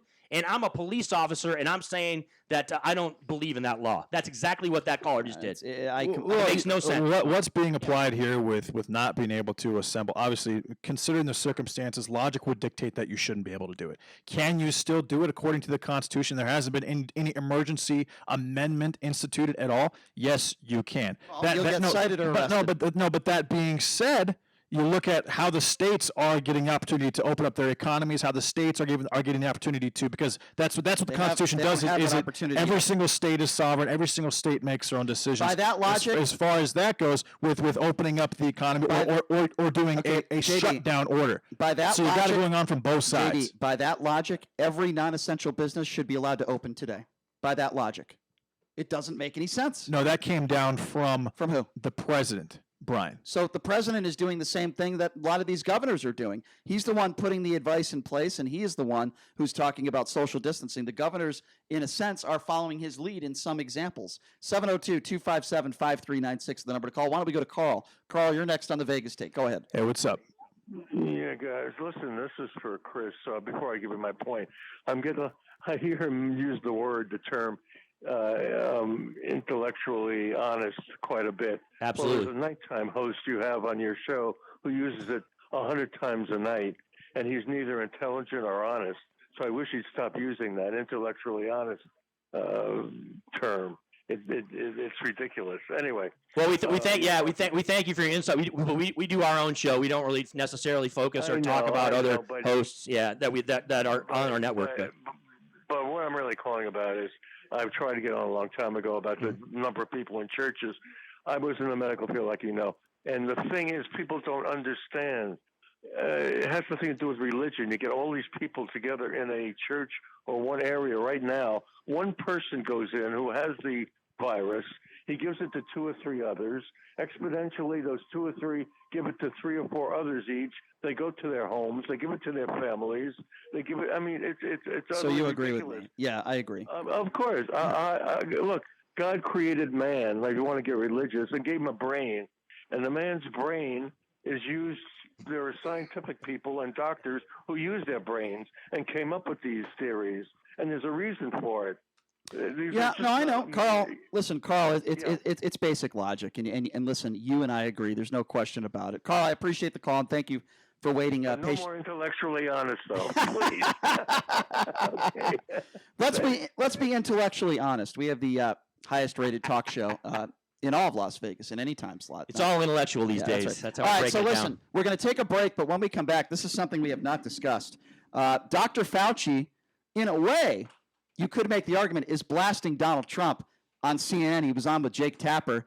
What is going to be the result of this? Well, there is a tweet put out by Donald Trump with the hashtag Fire Fauci. So is it a matter of time now before Donald Trump fires Dr. Fauci? We're going to discuss that coming up, and you're not going to believe what a Fox News contributor said this morning comparing the coronavirus outbreak to the flu. So we're going to play all of that and much, much more after the news, and of course we'll get to your phone calls as well. That number is 702-257-5396. Again, that number, if you do want to be a part of the conversation, 702-257-5396. And a big treat coming up at the bottom of the hour, we're going to speak to one of the most prized Olympians of all time, American Olympians of all time. Her name is Shannon Miller, and we're going to talk to her how she feels about the Olympics being postponed, that and much, much more. We'll take a quick break. We'll be back right after this. You're listening to The Vegas Take on the all-new 101.5 FM, 720 AM, KDAWN. There are everyday actions to help prevent the spread of respiratory diseases. Wash your hands.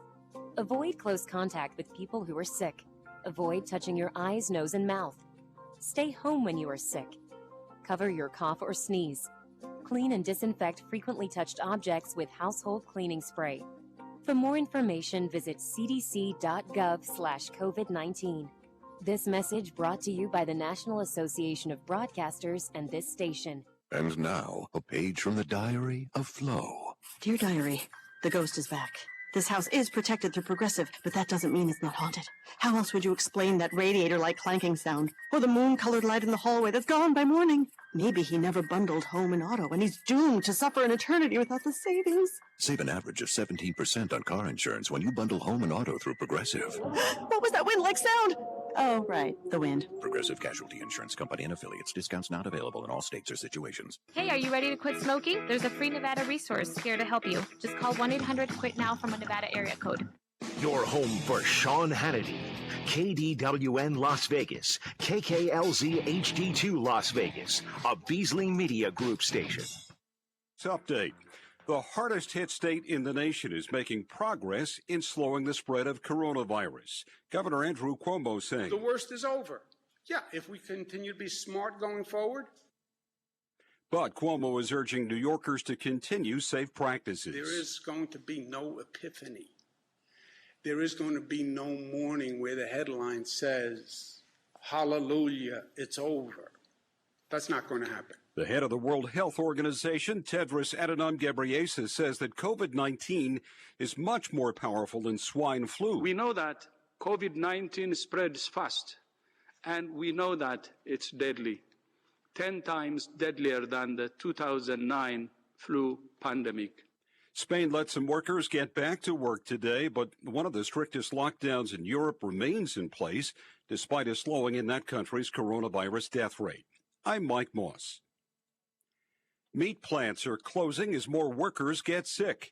Correspondent Diane Gallagher has the latest. Meat processing plants are sort of sounding the alarm that the U.S. food supply could be in trouble in the coming weeks here. It's not just in South Dakota. We're talking Iowa. We're talking Pennsylvania, where there are 4 processing plants that are shut down due to outbreaks of the coronavirus amongst its employees. Though the president has retweeted a message calling for the firing of Dr. Anthony Fauci, the White House says Fauci is not going to be fired and is a valued member of the coronavirus task force. Americans should begin to see the first economic impact payments hit their bank accounts as early as this week. The IRS tweeted over the weekend that it had begun depositing funds into taxpayers' accounts and would be working to get them out just as fast as it can. On Wall Street, the Dow was down 453 points, almost 2%. I'm Mike Moss. It's time to check the roads. From the Letterman Road Traffic Studio. This report sponsored by Sam and Ash. An accident reported on Tropicana at Duneville. That's just east of Jones. Police with the scene right now. No reports of injury. Delay-free on the resort corridor. I-15 looking very good right now between the Spaghetti Bowl and Tropicana. In North Las Vegas, heavy or slowing now, I see, on the Northern Beltway, eastbound between Losi and I-15 in the work zone. When this crisis ends, Sam and Ash remind you to tip 30, 40, even 50%. Give them a call at 702-820-1234 or visit samandash.com because you deserve what's right. I'm John Michaels from the KDON Traffic Center.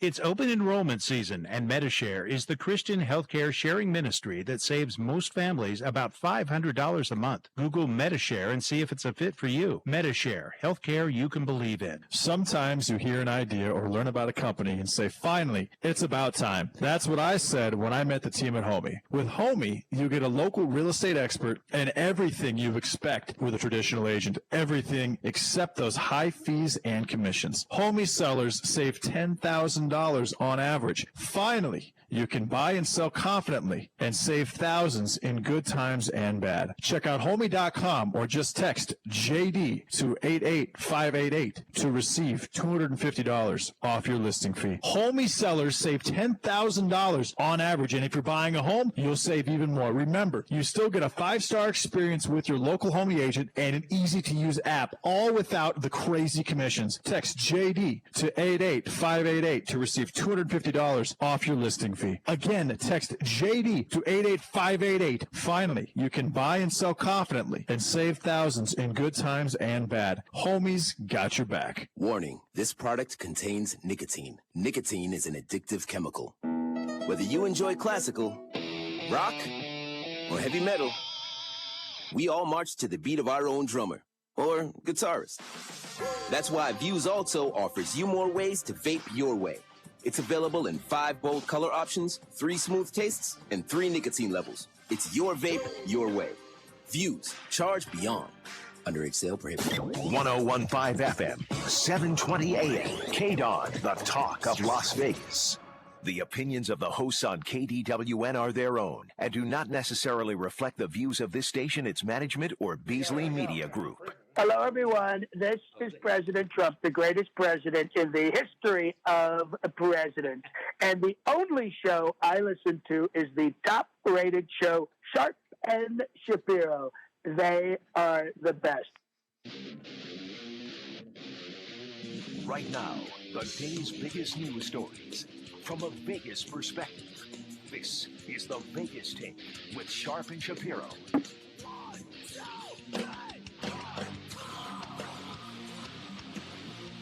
All right, welcome back. It is the Vegas Take, Sharp and Shapiro with Chris Wynn joining us on a Monday. We're all losing our mind here, folks. Check us out on our YouTube page as well, which is the Vegas Take, where you can see our pretty mugs. Broadcasting live from Brian Shapiro's kitchen, by the way, but we're doing the best we can to provide you the best information and some, hopefully a few laughs and some entertaining radio. We do the best we can, and of course, we always want to hear from you as well. Here's something that we haven't brought up yet this show that I think is extremely important. Dr. Fauci has not always seen eye to eye with the President of the United States. Now, when it comes to this virus, I would rather listen to the scientist and to a man that has the experience that he has than any politician, not just Donald Trump. So with that being said... Are you sure about that, Brian? Yeah, let me just get to the audio. Okay. With that being said, yes, and I am sure about that. Dr. Fauci told CNN's Jake Tapper that lives could have been saved if the country shut down in February. There was some pushback. Have a listen to this. You know, Jake, again, it's the what would have, what could have. It's very difficult to go back and say that. I mean, obviously, you could logically say that if you had a process that was ongoing and you started mitigation earlier, you could have saved lives. Obviously, no one is going to deny that. But what goes into those kinds of decisions is complicated. But you're right. I mean, obviously, if we had right from the very beginning shut everything down, it may have been a little bit different. But there was a lot of pushback about shutting things down. All right, so he's saying there was a lot of pushback. He didn't necessarily mention Donald Trump's name, but then Jake Tapper asked him about reopening the country. Here's what he had to say about that. You know, Jake, that's a great question. And that's really what I was inferring when I said a rolling reentry. It is not going to be a light switch that we say, okay, it is now June, July, or whatever, click, the light switch goes back on. It's going to be depending where you are in the country, the nature of the outbreak, that you've already experienced and the threat of an outbreak that you may not have experienced. So it's going to having to look at the situation in different parts of the country. Obviously, New York, who went and is going through a terrible ordeal, is going to be very different from Arkansas, and you'll hear from the governor shortly, and very different maybe from some places on the West Coast, like Washington State, which have been successfully able to prevent that big spike. I think it's going to have to be something that is not one size fits all. Okay, so that is Dr. Fauci in regards to the comments he made with Jake Tapper on CNN. I will also tell you that yesterday, after this interview that he did with Jake Tapper, Donald Trump decided to retweet something with the hashtag saying, "Fire Fauci." Now, do you know why he did that, Brian? Well, I haven't talked to the president. Okay. Well, Anthony Fauci went on a show on February 29th, and again, now on January 26th, he also said, "Hey, everything's going to be fine." On February 29th, he went on a different program, and tape came out of him literally telling the American public not to change anything about what they are doing. And then 4 days later, Mayor Bill de Blasio says the exact same thing. Donald Trump is getting his information and has gotten his information from Anthony Fauci, the infectious disease expert from day one. As far as the rollout of the economies predicated on whether they're a hotspot or not, I 1,000% agree with that. I think that is the only possible way you can open up this country. All right, so Chris Wynn has a little update on this Fauci firing. Chris, go ahead. So JD and Brian, of course, we've been monitoring Twitter across the board here, and Jim Acosta, he's the White House correspondent for CNN. I know we have a lot of fans of him that are among our listenership, but Jim Acosta just tweeted out, the White House says, quote unquote, media chatter about Trump firing Fauci is ridiculous. Reality check, though. Trump fueled these rumors with chatter when he retweeted somebody saying "fire Fauci" yesterday. So it's significant to note that that's out there as far as the President of the United States, his reaction, and why a lot of people believe that it could be a possibility that Dr. Fauci could be heading out the door. No, I actually think that based on just from what I know about Donald Trump, when he does something like that, there is a reason for it. He is, in my opinion, he is much more calculated than people give him credit for.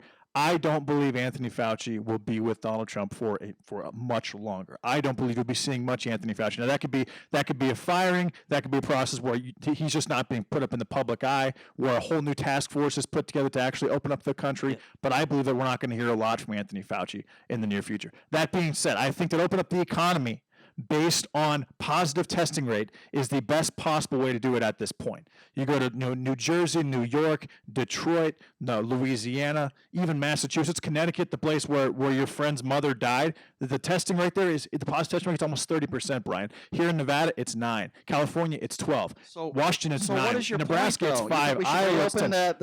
No, I'm not saying we should reopen the strip. Now, what I think we probably are going to do is that we are going to open like the stations casinos, the local casinos. I think those will be open. Right now, you're okay with that? Not right now, but I'm saying March or May 1 to May 15. I think that is going to take place. I don't think the strip will be open to the public until June. And I think that'll take place. It'll be based on a system of where people are in the country that aren't in hot spots. For example, if the Texas economy, which has a 9% testing rate, if that gets opened up along with Utah and Arizona and Washington or Iowa or Nebraska or Missouri or Arkansas, kind of like Anthony Fauci said, because the chances of someone coming to Las Vegas and being an asymptomatic carrier of the virus are very, very small there. Because keep in mind, when you have a testing rate under 10%, that right now it's very hard to get a test in the United States, and that's been proven. And unless you meet specific conditions and you have severe, well, actually, it is and it isn't, because had the actual, how is it not problematic for people to not able to get tests? Because what answer the question like that? Brian, what that would do is that would actually drop down the mortality rate. Like, who cares? It's the right thing to do. You're gonna let me finish, man. Well, you're not making sense. Why are you interrupting me? Well, because you've been going on for 5 minutes. That's why. I've been going on for 2.5 minutes, actually. Okay, well, you go on 7 to 9 minute rants 4 times a show. Do you know that? That's my job. So am I. My job. So am I. Well, okay. Fine, go. Okay, no, you go. No, you go. Finish the show. Okay, we got a little bit away from what we're talking about, those Dr. Fauci and the White House and their approach to Dr. Fauci. And I wanted to ask you the question, JD. I want to ask you simply flat out, do you agree with President Trump if he decides to get rid of Dr. Fauci, who is at this point the premier authority when it comes to infectious disease in this country? Do you agree with it? Now, I will say that we shut down the country. Why? We shut down the country for mitigation, right? That's the main reason. We shut down the country because we have a because global because IHME modeling, the modeling that was presented to the American public showed that 2.2 million people could die if we didn't do actual mitigation. Yeah. Now that number is down to 60,000. Understand? Yes. That number. Well, that's the projected number. You're right, and right now it's at 23, and the number has dropped. Okay. On our peak was supposed to be on Saturday. We had 2,035 deaths. As of yesterday, we had 1,500. The deaths dropped 25% in 2 days, which is a sign of good thing. Also, if you have this virus and you're asymptomatic, you're not going to carry it for more than 30 days. You're going to carry it for probably 20 to 24 days, and we've been in lockdown for roughly a month. So a lot of the cases that were asymptomatic to start have not been identified because they haven't been tested, because they're not testing everybody. I understand that. Yeah. But those cases, those people have recovered from the virus already, Chris. Okay, but I'm asking you the question: do you think he should fire Dr. Fauci? Do you think that the White House should separate themselves from Dr. Who a lot of us have been listening to, right? I think that the country was shut down based on incomplete information and incomplete data, which it was, because we don't know when the virus got here. We don't know the actual mortality. We don't even know how But how often already it on infects barn, people. JD, on that. And, It's already done. And also, we already shut the country down. I agree with that, Chris. But right now you've got 20 million people unemployed in the United States. We know that. The rate in Las Vegas, you have roughly 300,000 people unemployed in Las Vegas. You have a collective 112 deaths. What does that mean? That means that for every 2,800 people that are unemployed, there has been one death in the entire state of Nevada. So you think Dr. Fauci should be fired? That is Donald Trump. I am saying that, in my opinion, right now, Anthony Fauci, because what he's doing is he's looking at IHME modeling, which is it's Washington, it's funded by Bill Gates, which it is, but he is looking at that modeling and he is using that. That has been used to shut down the country, and as of now, that modeling has not been correct. And the fact that Anthony Fauci did not put any blame on Donald Trump yesterday, in my opinion, he tried not to answer that question. That was totally spun out of control. But he did say yes. In hindsight, of course, had we shut down the country earlier, things would have been different. And CNN ran with that and say, oh, he's blaming Trump. But then the video came out on February 29th of Fauci literally telling the American public that, you know what, no, everything's going to be fine. This is going to be okay. So I think that Anthony Fauci has not been correct, but I'm not holding that against him because this is a novel virus. He was not alive during the Spanish flu.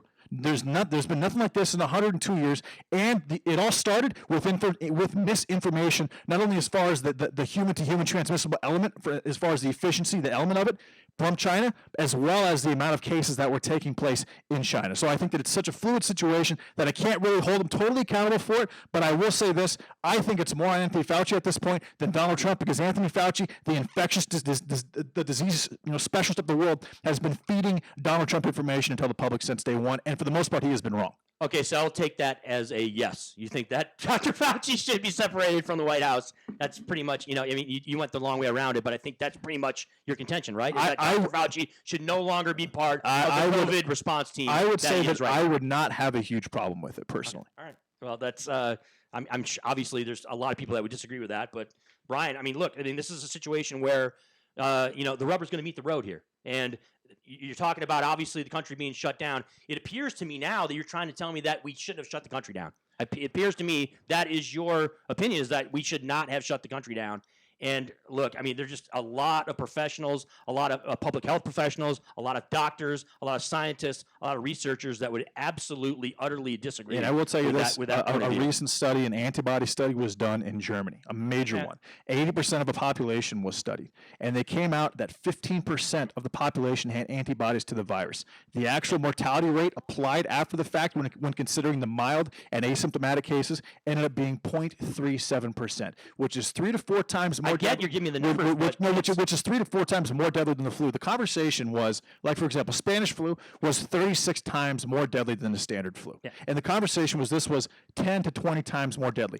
And right now it is becoming relatively obvious that is not the case. What are you talking about? That's not, JD, you're throwing a lot of numbers. I'm actually not. Absolutely. I haven't said one word for 10 minutes.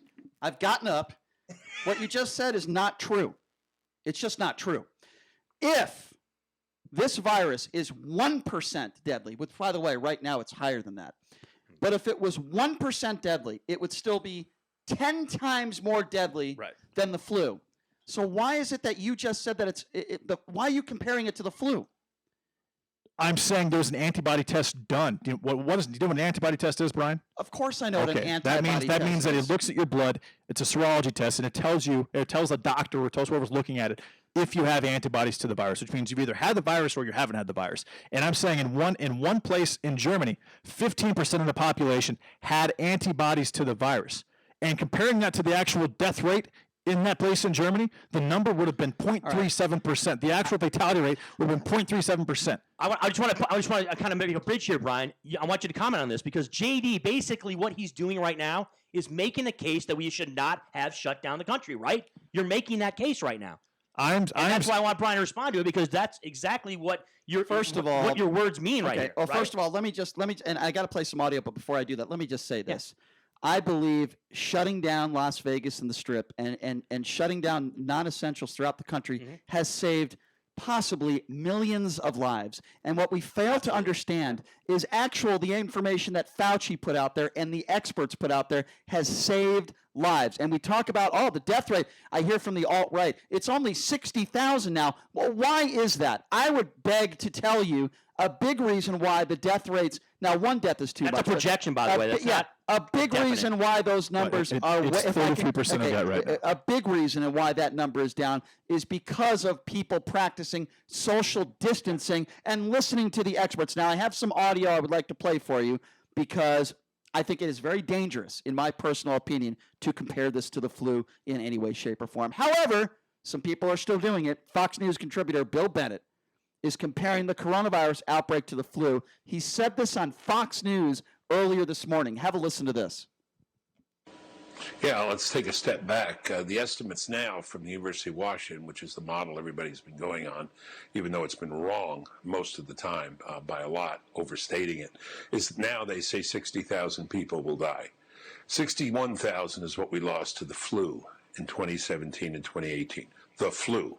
Now, we all regret the loss of 61,000 people, if that's what it turns out to be. I'm going to tell you, I think it's going to be less. And salute all those who are working on the front lines on this, the hospital workers, the nurses, the doctors, et cetera, and the generosity of the American people. But if you look at those numbers and see the comparable, we're going to have fewer fatalities from this than from the flu. For this, we scared the hell out of the American people. We lost 17 million jobs. We put a major dent in the economy. We closed down the schools. You heard Dr. Oz say we probably didn't have to do that. Shut down the churches and so on. This was not and is not a pandemic, but we do have panic and pandemonium as a result of the hype of this. And it's really unfortunate. Look at the facts. Okay, let me just say this. Bill Bennett is not only a complete fool, but he should be held criminally liable for those ridiculous statements. I'm serious. Those ridiculous statements that he just made. First of all, let me start by saying, number one, the entire country, if continued to be in lockdown, there would probably still be 60,000 deaths. For this moron to go on, and by the way, what a shocker, he's a Fox News contributor, to today, not 2 weeks ago, not a month ago when Devin Nunes was saying, go to the restaurants, have a good time. He said it today. Today he said that. And all the issues, and by the way, for anybody to say this is not a pandemic, was on the short bus. Okay, that's the best way I could prove it. It's clearly a pandemic. Okay, obviously. And this guy goes on Fox News comparing it to the flu, continuing to undermine this virus while talking about the economy. I am sick and tired of these people. Bill Bennett, you're a criminal. You should go to jail for those comments that you made on Fox News. People are going to listen to them. The people on the right that are gullible are going to listen to this fool, Bill Bennett, on Fox News this morning saying, it's not a pandemic. It's just like the flu. Does this idiot not understand that his words mean something and it matters that there are people out there that are going to listen to him and say, that guy Bill Bennett, he was on Fox News. He's a great contributor. You know what? This is just like the flu. Then they're going to go out there and then they're going to give it to their parents or grandparents, and there's going to be more deaths if we listen to this moron, Bill Bennett. I am so sick of people like Bill Bennett. They have been undermining this virus for months. They continue to undermine it, and they should be held criminally liable as far as I'm concerned. He's not undermining the virus and comparing it to the flu, Brian. That's what he just said. I just did the exact same thing, actually. That's what he just said. I said, and I believe this. But it's not a pandemic. I think, obviously that's incorrect. That's obviously it's a pandemic. But I actually believe that when all is said and done and a widespread antibody test has been administered to the entire country, I think that we're going to find out that the mortality rate of this is roughly 3 times more than the flu. I personally believe. Well, even if it is 3 times more than the flu, it's 3 times more than the flu. But does that justify unemploying 20 million people? That's the question. That's the question. Does it justify dropping the workforce by 16% and setting back the economy? 5 years in the process. That's the question. And the answer. And you're going to say it's all about saving lives. And I'm going to say, well, Brian, 8,000 people die every single day in the United States. So, what's your point? In New York, 440 people died every single day last year in New York. So what's your point? People die, Brian. These are people on top of that, though, and they've died, and they've died since the beginning of time, and they will continue to die. These are people that didn't have to die, though, because it's a pandemic. It's a pandemic that is 8,000 people die every day from all sorts of different things. It could be car accidents. Could be any type. And right now, hospitals are actually getting compensated to put people on ventilators. And why shouldn't they be? And to list deaths as COVID-19. You've had 2 governors come out and basically say, even if there are just symptoms present and there's not a coronavirus confirmed test, we're still going to count it as a coronavirus COVID-19 death. Yeah, but how many deaths, JD, out there that we don't know about because they're at home and they die at home of COVID-19? We don't know about those deaths. So it kind of offsets it, right? You're saying someone at home gets COVID-19, even though they know that they die from they don't know. They know all but they know all the symptoms. They know, because right now, if you're at home, you know what this is. I don't think there's 10,000 Americans out of 330 million that don't know what COVID-19 is at this point, in my opinion. So if you have those symptoms at home, you're telling me that you are just not going to the hospital, and you're not being treated at the hospital, and you're just dying at home. I find that extremely hard to believe, Chris. JD, all I'm doing is pointing out that you're trying to say that numbers are getting inflated in hospitals, and I'm trying to point out that there are we don't know how many people that are dying from COVID-19 that are at home that we don't know about. Chris. I'm just trying to offset it. Let's just go with facts. Yes. Fact. Yes. You could have the coronavirus and not know it. You're forgetting about that. Number 2. Why would you die from if you didn't know it? There are a lot of people out there that have the coronavirus and don't know they have it. Fact. Number 2. But you're not going to die of that, If I could just finish. You'll be asymptomatic or mild. If I could just finish. There are a lot of people out there that refuse to go to the hospital and they're sick. Now, you could make the statement, well, you know what? That's on them. But there are a lot of people that have died that have not taken that step to go to the hospital. That's number 2. Number 3, when you say 8,000 people die every day, there has to be a point to you saying that. So I ask you a question. Why would you bring up 8,000 people in America dying every day?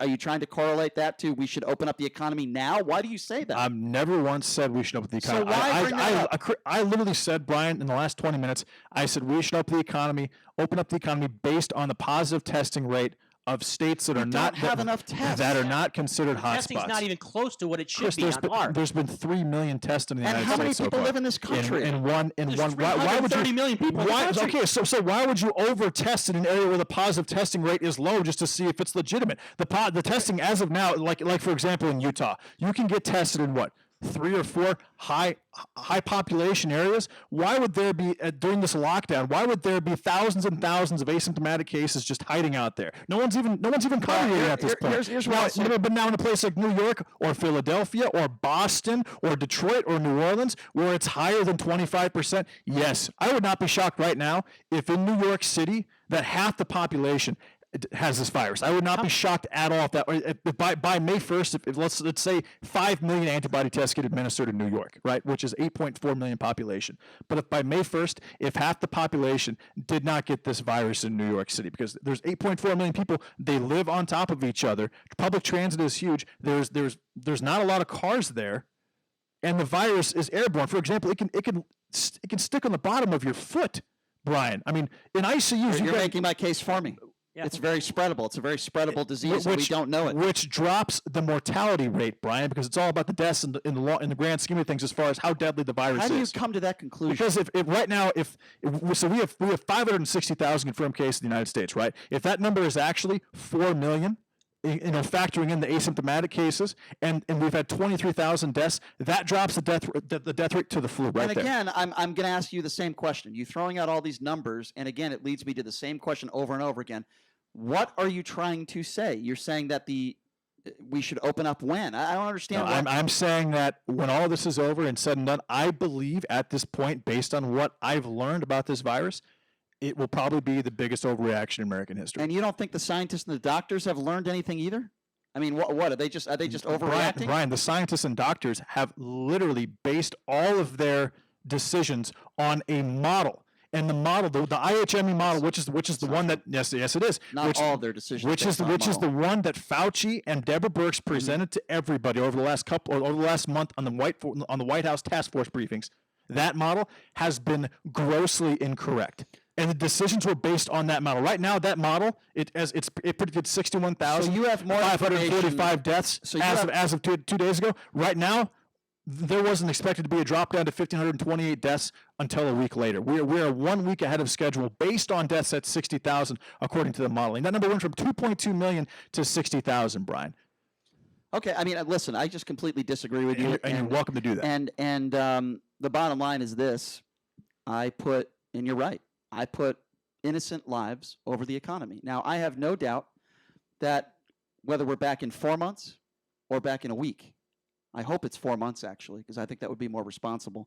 But I believe that the economy will get back on track. I believe people will get back on track. I believe that small businesses will be able to get back on track. Here's what we can never bring back: somebody who dies, somebody who is 6 feet underneath the ground. We can't get back to that. We just can't. If somebody loses their life, we can't bring them back to life. The economy can be brought back to life. We'll get past this. We will get past this. But again, my friend lost his mom. She can't come back. She doesn't care whether the economy comes back or not because she's dead. And that's what I think is a lot more important than the economy. So we got to take a quick break. And when we come back, we will be joined by one of the most prized American Olympians of all time, gymnast Shannon Miller. The Olympics have been postponed. We'll get to that when we come back. You're listening to the Vegas Take right here on the all-new 101.5 FM, 720 AM, KDON. We call him Willy Wonka. He's a chocolate lab. His belly itched, and he would actually lay in the grass and scoot across it to scratch. DINOVITE.com. Dinovite is nutrition.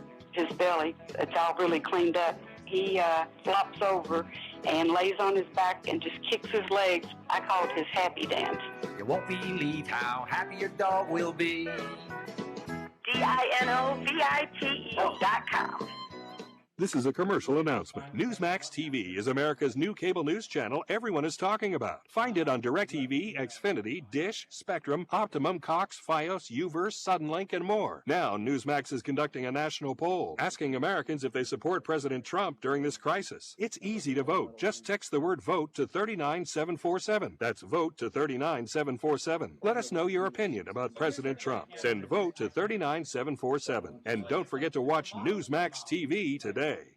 Last month or whatever, and the model said we're going to lose 250,000. Special report coronavirus update.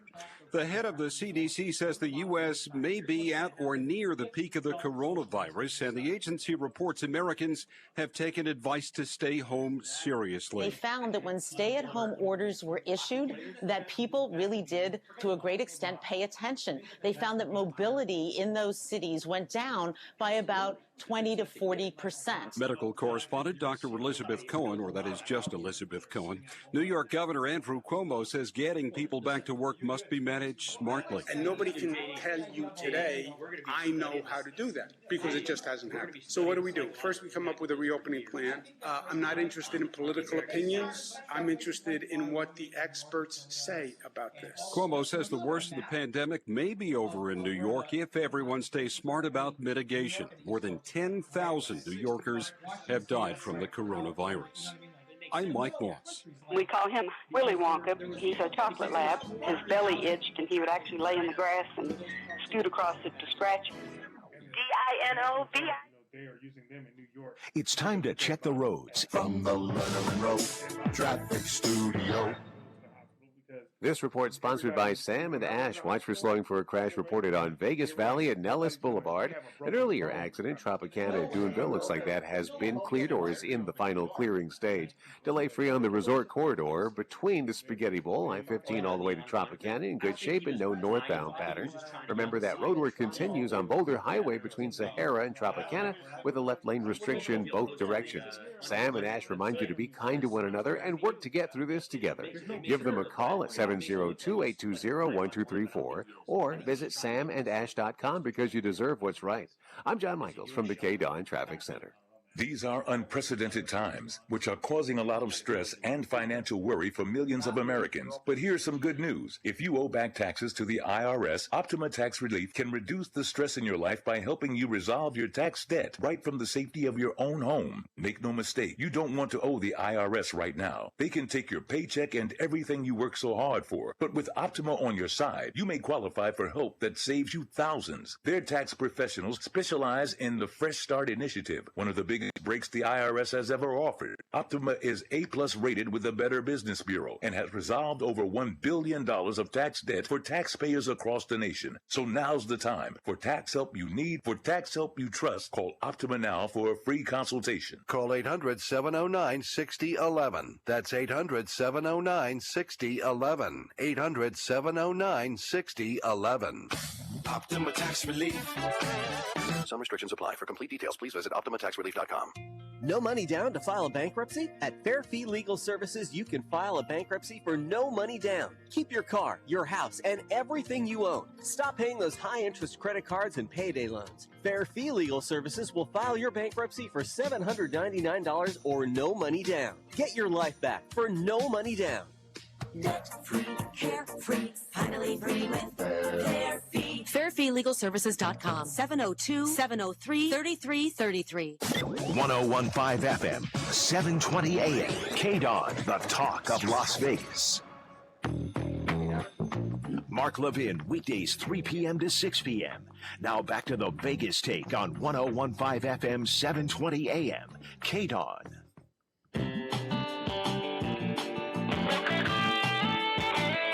All right, welcome back. It is the Vegas Take. Sharp and Shapiro wrapping up a Monday, a coronavirus Monday. By the way, reminder tomorrow, well, one of the funniest guys I know, world-renowned stand-up comic, actor George Wallace will be joining us on the show tomorrow. So that's going to be a lot of fun. You know, as you know, we all know this has affected sports in a very big way.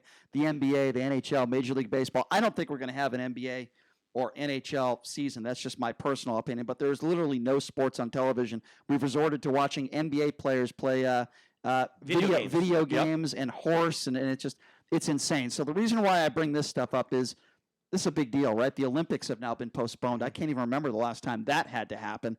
But the lady we have with us on the line right now, wow, what an athlete and what a career. Her name is Shannon Miller, former gymnast. She was actually a part of that Magnificent Seven team, the 1996 gold medal Olympic champions. She was the 93-94 world all-around champion, 96 Olympic balance beam champion, and she is known by many, and rightfully so, as the most decorated U.S. gymnast, male or female, with a total of 7 Olympic medals. Shannon Miller. Shannon, thank you so much for joining us. How are you? Hey, it's great to be with you. I hate to do this to you, but there's 2 Shannon Millers, and there's Shannon Miller, the Olympic gymnast, and then there's me, Shannon Miller, the Olympic hockey coach, ice hockey coach. And so I'm pleased to do an interview with you today, but I apologize that you thought I was the gymnast. I apologize for that. That was completely 100% my mistake. I guess the first question I want to ask you is this. What do you make of the Olympics being postponed? What do you make of the Olympics in 2020 not happening? This is a big deal, right, for all athletes throughout the world. What do you make of that? What's your reaction to that? Well, you know, it's unbelievable, really, because the world, okay, so the Olympic Games have been canceled. The Summer and the Winter Olympic Games have been canceled many times due to war, World War I, World War II. Right. But they've never been canceled or postponed due to anything else other than a war.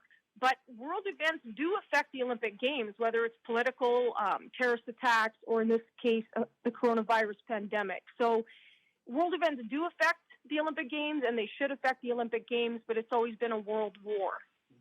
Right. So obviously you've had experience with this, given you had the World Ice Hockey Championships where you guys were over in the Far East, and you had to actually, from a team standpoint and as a coach, had to face what's going on here.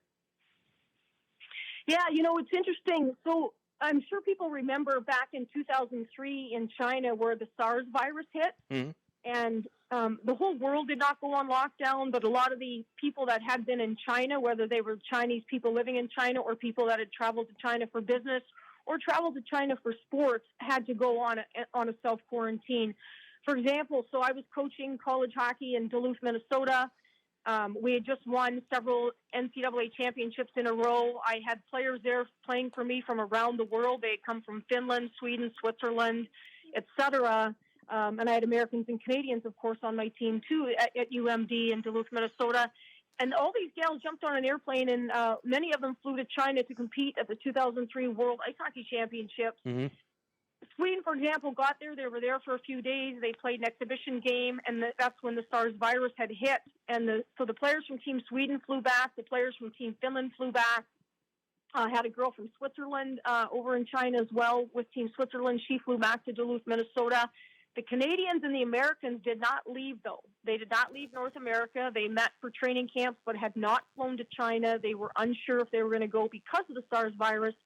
So they didn't go. But when all the Europeans came back to Minnesota, we had to quarantine them. We met them at the airport. We gave them cars and houses and food, and they had to be quarantined away from the rest of the athletes on our college team, obviously, as well as the community. So we have had a little bit of similar experience, but certainly not to this magnitude.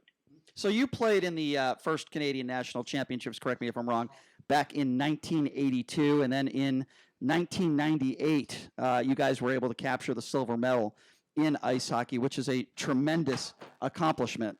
So I wanted to ask you a little bit about that experience and what was that like back then? And then I want you to talk to me a little bit about right now, when you look at all these hockey players right now that are prepared to play in the 2020 Olympics, what do you think they're going through? Well, exactly. So I think what's important is, I'll take the first part of your question in a second. What's important about the 2020 Olympics is that it's been postponed, not canceled. So the wars in the past, World War I and World War II, canceled the Olympic Games. In this situation, there's still a beacon of hope, that light, that Olympic flame at the end of the tunnel, but they've just been postponed for 1 year, and Tokyo, Japan will still host the Summer Olympics. So that's the good news. They haven't been canceled. They've just been postponed. I've got a lot of experience traveling around the world, coaching at World Ice Hockey Championships. I played in the 1980s and early 90s, and then I started coaching with Team Canada early to mid-1990s, and been, like I said, traveling around the world and dealing with all kinds of political unrest and events, global events that happen that affect sporting events as well. I did coach at the 1998 Olympic Games. I was the first woman in the world to be a head coach of an Olympic hockey team. It was Team Canada that I coached. I'm a dual citizen, American and Canadian. I was coaching Team Canada at the time, and those Olympics the Winter Olympics were in Japan. Wow. So that's pretty cool.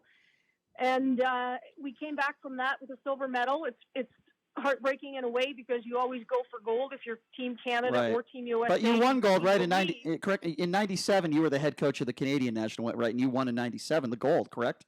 That's right. Yeah. That's right. Yeah, we won 3 World Championship gold medals heading into the Olympics. So Shannon, can I ask you? I'm sorry to interrupt you, but I have to ask you this again because I think this is really important. Imagine if you're the head coach of one of these teams and you have all your players ready to go, right? Just the psychological aspect of being told, sorry, ladies, sorry, men, we're going to have to postpone the Olympics. I mean, how does that affect the training, the thought process? Can you just take me through how that could have affected you just as a coach? Well, for sure it does. First of all, we have to keep it in perspective because people are dying. People have died, and many people are at home, and they're worried about catching it and dying. And unless I'm wrong, I woke up this morning and saw the news, and it said 3,000 Americans had died over Easter weekend. And so imagine that must affect 60, 70, 80,000 people when you think about family members and friends. So I always, when I speak of this, I want to put it in perspective. Yes, it's a huge dream. I mean, people need to understand that these athletes and coaches and athletic trainers, everybody that's involved, they do nothing else but this. This is their life. Representing their country, they do it with great pride and determination, and they pretty much give up everything else in their life and risk a lot to go and represent their country. How it will affect, especially the athletes, psychological, like you mentioned, but also age. Okay, you peak at certain times. You train to peak, and you're in macro cycles and microcycles, and you want to peak at the right time. There are athletes that are going to probably be too old because they will have peaked this summer, for example, and they will not maybe Oh, that's a make good the point. team and be able to participate next year. And that's sad, and that's beyond tragic for those people. It really is, because this is their life. But what it does is it does open up the door for somebody younger to come in. So it's a double-edged sword where it's really going to affect some people in a bad way, and others it will give them new life. Well, especially when you've got someone from a country where the virus hasn't hit as aggressively as another country, and then you have the misinformation being spread. Whereas, you know, when the Olympics were canceled for war, that was a present, a very, very tangible threat. Where in this case, you can't really see it. You hear about it. You may have some experience with it, but I imagine, you know, training for your life to be involved in the Olympics, and then to have something that you can't really quantify, take that away from you. That has to be extremely psychologically difficult. Oh, for sure that it would be. And the good news is most of these Olympic athletes, if not all of them, and coaches and people involved, have professional sports psychologists, or they work with a professional psychologist. So those psychologists will be busy, that's for sure, right now, and in helping them adjust and prepare for this postponement, to not be able to compete and be your best for a year away, and still for all of us, right, around the world, no everything's question. up in the air. Yeah, Shannon, Shannon, you know, we talked a little bit about your playing career. I just want to mention this because your coaching record is just unreal.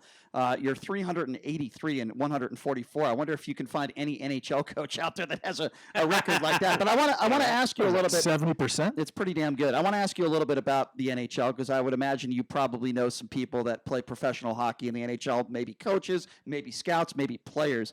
I don't think there's going to be an NHL season. I just don't see it happening. And in the miracle that it does, I just don't see any fans in attendance. What do you know? What have people told you? Do you think there's going to be an NHL season? No, I agree with you. I do not think there's going to be an NHL season, nor do I think there should be.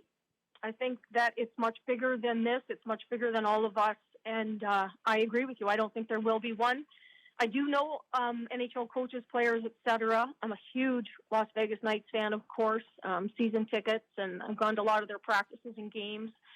But yeah, sadly, I think we're in a new era right now, a new time, and it's not going to happen. As a coach, I have to ask you this question, since you're a Knights fan. What did you think about our coach getting fired midseason? The way that all went down from a coach's perspective, I was surprised. What did you think?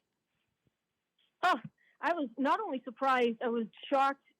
Absolutely shocked and so disappointed. He was doing such a great job. He did a great job building his staff and his team and coming out of the gate so strong and being consistently good. Yeah, you might have a week here and a week there where you're not so strong, but my God, that's normal in life, in sport, any team, men's or women's. He was doing a phenomenal job, and it blew me away, and I was angered, really, to be honest with you, as a coach, that someone that successful and such a great guy would be treated that way. Yeah, I didn't like the move at all. You know, I'm sure our new coach. I'm assuming hopefully he'll be successful. But Gallant, I agree with you. By the way, fantastic hockey coach, and I think we were all surprised by that. Hey, I hope we're both wrong. To be honest with you, Shannon, when it comes to the NHL season, but I think we're both right. I don't think there's going to be a season, and if there's anything, it's not going to involve fans. There's certainly no question about that. Shannon, I really do appreciate you taking some time to join us. Congratulations on all your success in the world of hockey. And hopefully this Olympics will happen in 2021. But I guess everything is still up in the air right now. But we really do appreciate your time. Thank you so much. You're very welcome. That's our beacon of hope. Everybody take care. Thanks. All right. There you go. Thanks a lot, Shannon. Shannon Miller, what a great playing career she had, and also gold medalist and fantastic coach in her own right. Wildly successful career at Minnesota Duluth. As a coach. The credentials are unbelievable. 11 Frozen Four tournament wins, and by the way, 5 national championships. Yep. You're not going to find a more technical coach. And she's a Las Vegas local. Yes, she is. And I heard she won a gold medal in the Olympics, too. But anyway, we'll talk about that next segment. We're going to take a quick break, and when we come back, it is time for our hate mail segment of the day. We'll take a quick break. We'll be back right after this. I think a lot of our hate mail will be directed at our producer, Jason Stein. We'll take a quick break. We'll be back right after this. You're listening to the Vegas Take right here on the all-new 101.5 FM, 720 AM, KDON. Liberty Mutual Insurance Company presents... And Doug. Check it out, Limu. Got a brand new motorcycle jacket and matching leather pants. Now let's go for a ride and tell everyone that Liberty Mutual customizes their motorcycle insurance. So you only pay for what you need. Oh my gosh, this leather does not breathe well. You can't suffocate in leather, can you? Liberty, liberty, liberty, liberty. Get a customized quote at libertymutual.com. You work hard and you train hard, and let's face it, sometimes it hurts. But it doesn't have to be that way. Just put it on, and Tiger Balm goes right to your aches and pains fast. That's why people around the world depend on Tiger Balm. Made from a blend of herbal ingredients, Tiger Balm is the nation's #1 selling pain-relieving ointment. Available in ultra strength and a convenient hydrogel patch. So whether you're a world-class athlete or a weekend warrior, roar back with Tiger Balm. It works where it hurts. Available at stores everywhere. As an 18-year-old, I let my mistakes kind of take over my life.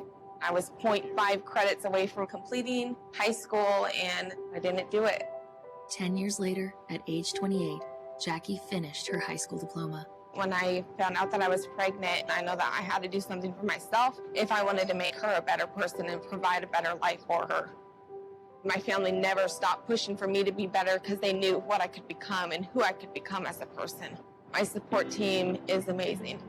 The educational director, my sister, and even my 7-year-old daughter has just been more than the support that I could ask for.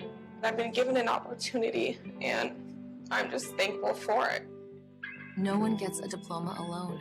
If you're thinking of finishing your high school diploma, you have help. Find free adult education classes near you at finishyourdiploma.org. That's finishyourdiploma.org. Brought to you by the Dollar General Literacy Foundation and the Ad Council. 1015 FM, 720 AM, KDON, the talk of Las Vegas. Mark Levin, weekdays 3 p.m. to 6 p.m. Now back to the Vegas Take on 1015 FM, 720 AM, KDON.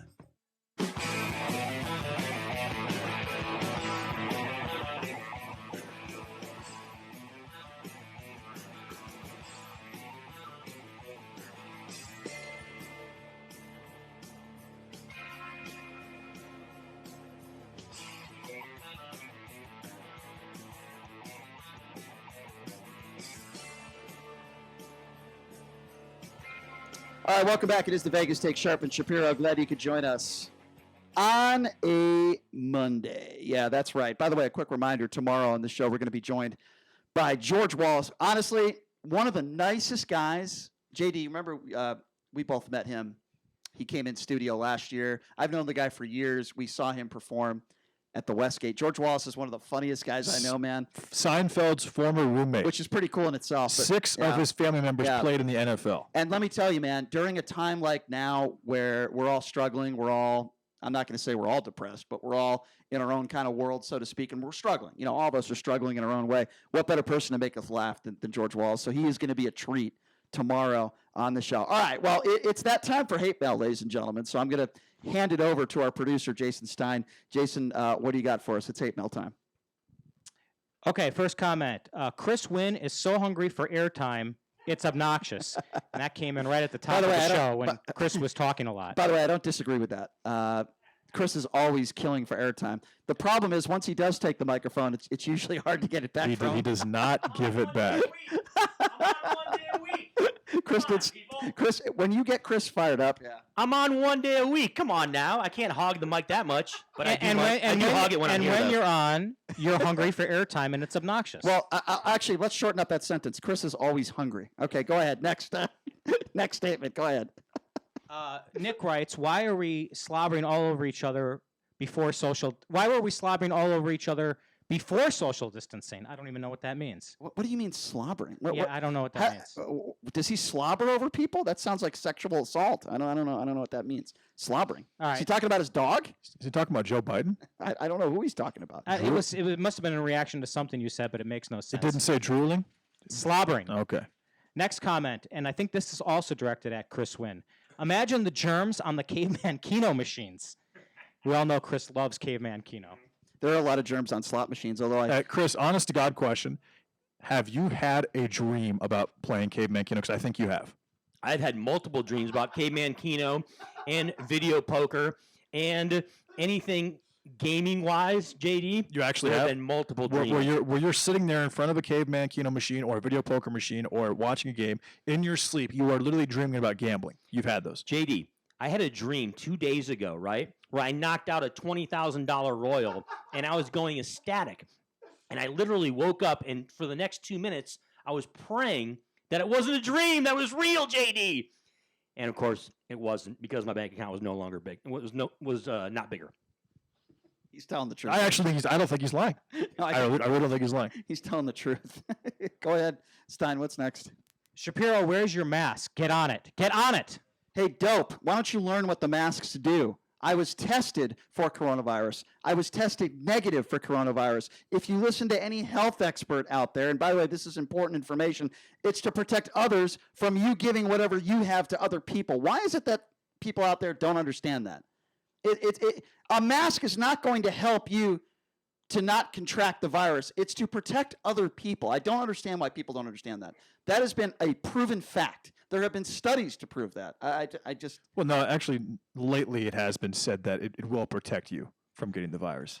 If it's an N95 respirator mask, or if it's tightly not the masks that people are wearing in supermarkets. Well, then not most of the masks that I see. Why would they want every single person to wear it? Like Ivanka Trump even yesterday, she said, "Hey, go out while wearing a mask." Here's why. That has totally changed in the last month based on new information. I'll answer that. Here's why. Because a lot of people that have the coronavirus do not know they have it. And if you don't know you have the coronavirus and you're wearing a mask, it could help protect other people. So I have no problem with people wearing them. But when someone, tells me to wear a mask to protect myself, it doesn't make any sense. That's all I'm saying. Go ahead, Stein. Next comment. Brian, you are so misinformed, bro. It is terrible. Is that all he said? Doesn't give a reason or... Well, it was probably just a comment on something you said over the past 3 hours. Bro. Probably everything you said. Thanks, bro. I appreciate it, bro. That was a great statement, bro. Next. Go ahead. Next. Okay. All these big talkers, how it's not a big deal. Tell them to go to New York City. Bet they won't. You're right. I actually would not go there. I think it was. You were right to pick up on that. That was directed at you. You are totally right. I would not go there. But what's happening in New York City is happening nowhere else in the country, and that's not gonna. It's not gonna be like. I mean, there's not gonna be a city that has a reaction like what has happened in New York. It's just not gonna happen for a number of reasons. A similar comment to that, also I believe directed at you, JD. JD, you should be on the front lines cleaning bedpans. JD, come on, that's funny. If you weren't around last segment, JD had a very eloquent defense of, well, I guess was it a defense of Trump and an anti-model, an anti-Fauci rant? We just talked about Fauci and Trump and the actual mortality rate of the virus itself, and the fact that there are 20 million unemployed, along with 22 million that are currently battling addiction, and people are sitting at home and their lives are changed. A lot of different things we talked about. By the way, can I just say this? There's a lot of sexual frustration in this room right now. I'm sorry, I just wanted to say that. Go ahead. I have no idea what you're referring to. Next comment. That's Chris Wynn squeezing a rubber boob next to Brian's ear. Next comment. If Brian was unemployed without pay, maybe he would understand what JD is trying to say. If Brian was unemployed without pay, well, if you're unemployed, there's something called unemployment, so that sentence really doesn't make any sense at all. And if you're unemployed without pay, chances are before the virus you were unemployed without pay. So again, that statement makes absolutely no sense at all. There was supposed to be $250 billion added to the Paycheck Protection Program to make sure that the unemployed can get paid, and the House Democrats actually shut that bill down. Well, there's a reason why that bill was shut down, is because some of the stuff that was in the bill catered more to the wealthy and the elite, to those in the middle class and those who are struggling. So, I mean, it's important to note that. It's not like Democrats just said, we don't want to help the unemployed. They wanted to take care of middle-class America and those that are struggling that did not have work. So I think that was actually a noble cause, what they did. So I don't think in the history of the Democratic Party they ever not want to give people unemployment benefits. I mean, I'm going to have to defend the Democrats on that one. Brian, how in the hell are you a radio host weekly? Who's behind this guy, man? Weekly. I hope it's 4 months. This little twerp must have no kids. Actually, I wrote that. Oh, you wrote that? No, I'm kidding. Oh, no, okay. This is an actual comment. Brian, how are you a radio host weekly? Who's behind this guy? I hope it's 4 months. Well, no, that's a fair this question. This little twerp must have no kids. That's a fair question. First of all, I went to college. I got a degree. Fair question. Communications degree. Got my first job in radio when I was 21 years old. I'm now 39. By the way, I'm turning 40 this week. I'm getting very, very old. So close to 20 years in the business. So if you'd like a little information or a little guidance on how you can get a radio show and how you can, become a broadcaster, shoot me over an email at, show at thevegastake.com. I'll gladly give you advice on how you could become a radio star as well. Just shoot me over an email, and I'm glad to help you out. All these movie posters in Brian's house, they must explain the pinkness. Brian Shapiro probably turns back to white when sunburned. It's not even funny. I don't even understand what that means. I don't know. They're just making fun of your apartment, which I enjoy. I don't even understand what that means. They're also commenting on your salmon skin tone. Oh, so I guess it's better than pasty white. Is that because you sit in your apartment? By the way, I wonder if. Nothing all day. Or? By the way, I wonder. Breaking news. I want to point this out. Breaking news. Gary Bettman is on with Anderson Cooper right now, and Gary Bettman is the NHL commissioner of the NHL, has now acknowledged that the season may in fact have to be canceled. I think that's kind of stating the obvious at this point, but when you have the commissioner of the NHL going on acknowledging that, I think that speaks volumes. I just wanted to add that in there. And finally, how are you trying to increase your YouTube views, but tell me the pink guy to cover up? Probably see that massive lift instantly.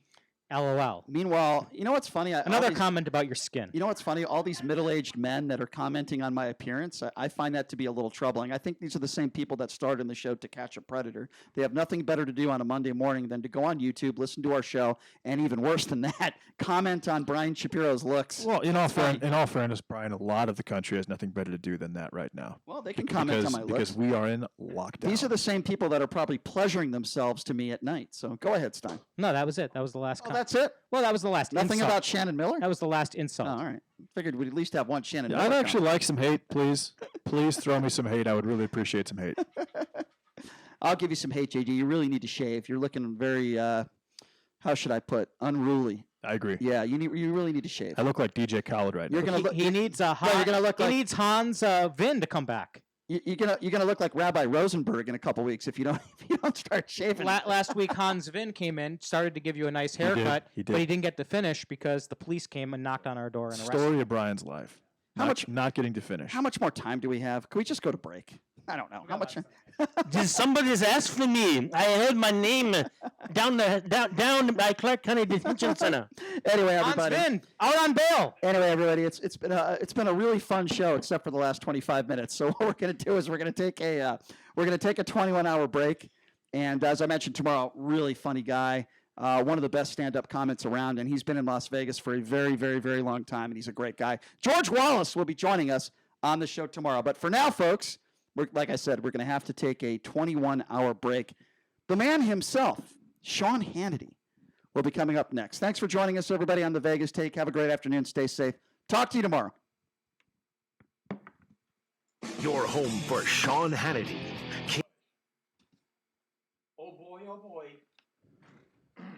So, let's figure this out right now, because this dude just totally disrespected me, grabbing the camera what's happening with this? Well, You're talking to me. Wait, first of all, wait a minute, first of all, hold on. Excuse me. Do not pay him. Do not pay him. First of all, is he not your employee? Are you going to let this happen? First of all, JD, you pay him. Are you going to let this happen? Are you going to let this man in our apartment tomorrow? Just stop. Okay? This guy threatened me with violence. I understand what's happening here. Got into my face as if he was going to fucking punch me. I'm not going to fucking deal with that in the workplace. Fuck no. You figure it out, JD. You pay him. Get your cousin back in your campaign. I will figure it out. Someone else can broadcast for a 9 fucking YouTube viewers. Kelso is in Topeka, Kansas, right? Yes, he's in Kansas. Yeah. Get someone else there. That's my demand. Yeah. He was totally out of line, JD. You know, he was totally out of line, JD. And he talked to me like I'm some bitch or something like that. Like, bro, wait a minute, hold on a minute. You want to talk like you weigh 300 pounds and shit, you know what I'm saying? And then you go and do that coward shit. Obviously, you know what I'm saying? But I wasn't gonna do that to this little. I can't get no stripes off of nobody like that. But he still thinks that you're going to attack him, bro. He actually thinks that you're going to physically harm him. I pay him. I pay you. I pay everybody here. We We all do this job. Campaign, do you trust me? Like we do it. Yeah, we do it yeah. we do So it let me together. talk. Let me talk for a minute. Obviously, he fucked up. I don't know why you guys want to make a huge thing out of it. Hey, JD, you pick. What's You guys that? should know. You guys should make You're it. him. You're making it bigger. No. Everyone, no one's No, gonna yell. I'm taking Everyone's my gonna fucking. yell. You Why are you fucking so listen to me. soft, though? I'm taking my Dude, fucking you're vacation acting like he time. hit Stop you or yelling. something, though. Stop yelling. We're all gonna talk reasonably. Yeah, like I'm not talking reasonably. Okay, then close the door. Then close the door. Why Close the door. are you not fucking dealing with that at work? Close the door. I'm talking reasonably. I'm talking reasonably. I was interrupted. I'm trying to calm him Hold down. on. He's acting like it's a huge deal. Okay. I'm He's not coming back in. No, I was trying to tell him. He fucked up. He's That trying will to be take it out addressed. on me. Hold on, let me finish. That will be addressed later. That can't happen. Okay? Yeah. What else can't happen is him getting up, having another hissy fit. Yeah, I know. I got Okay. it. I got it, man. However, I will also say this. I believe you when you say you weren't going to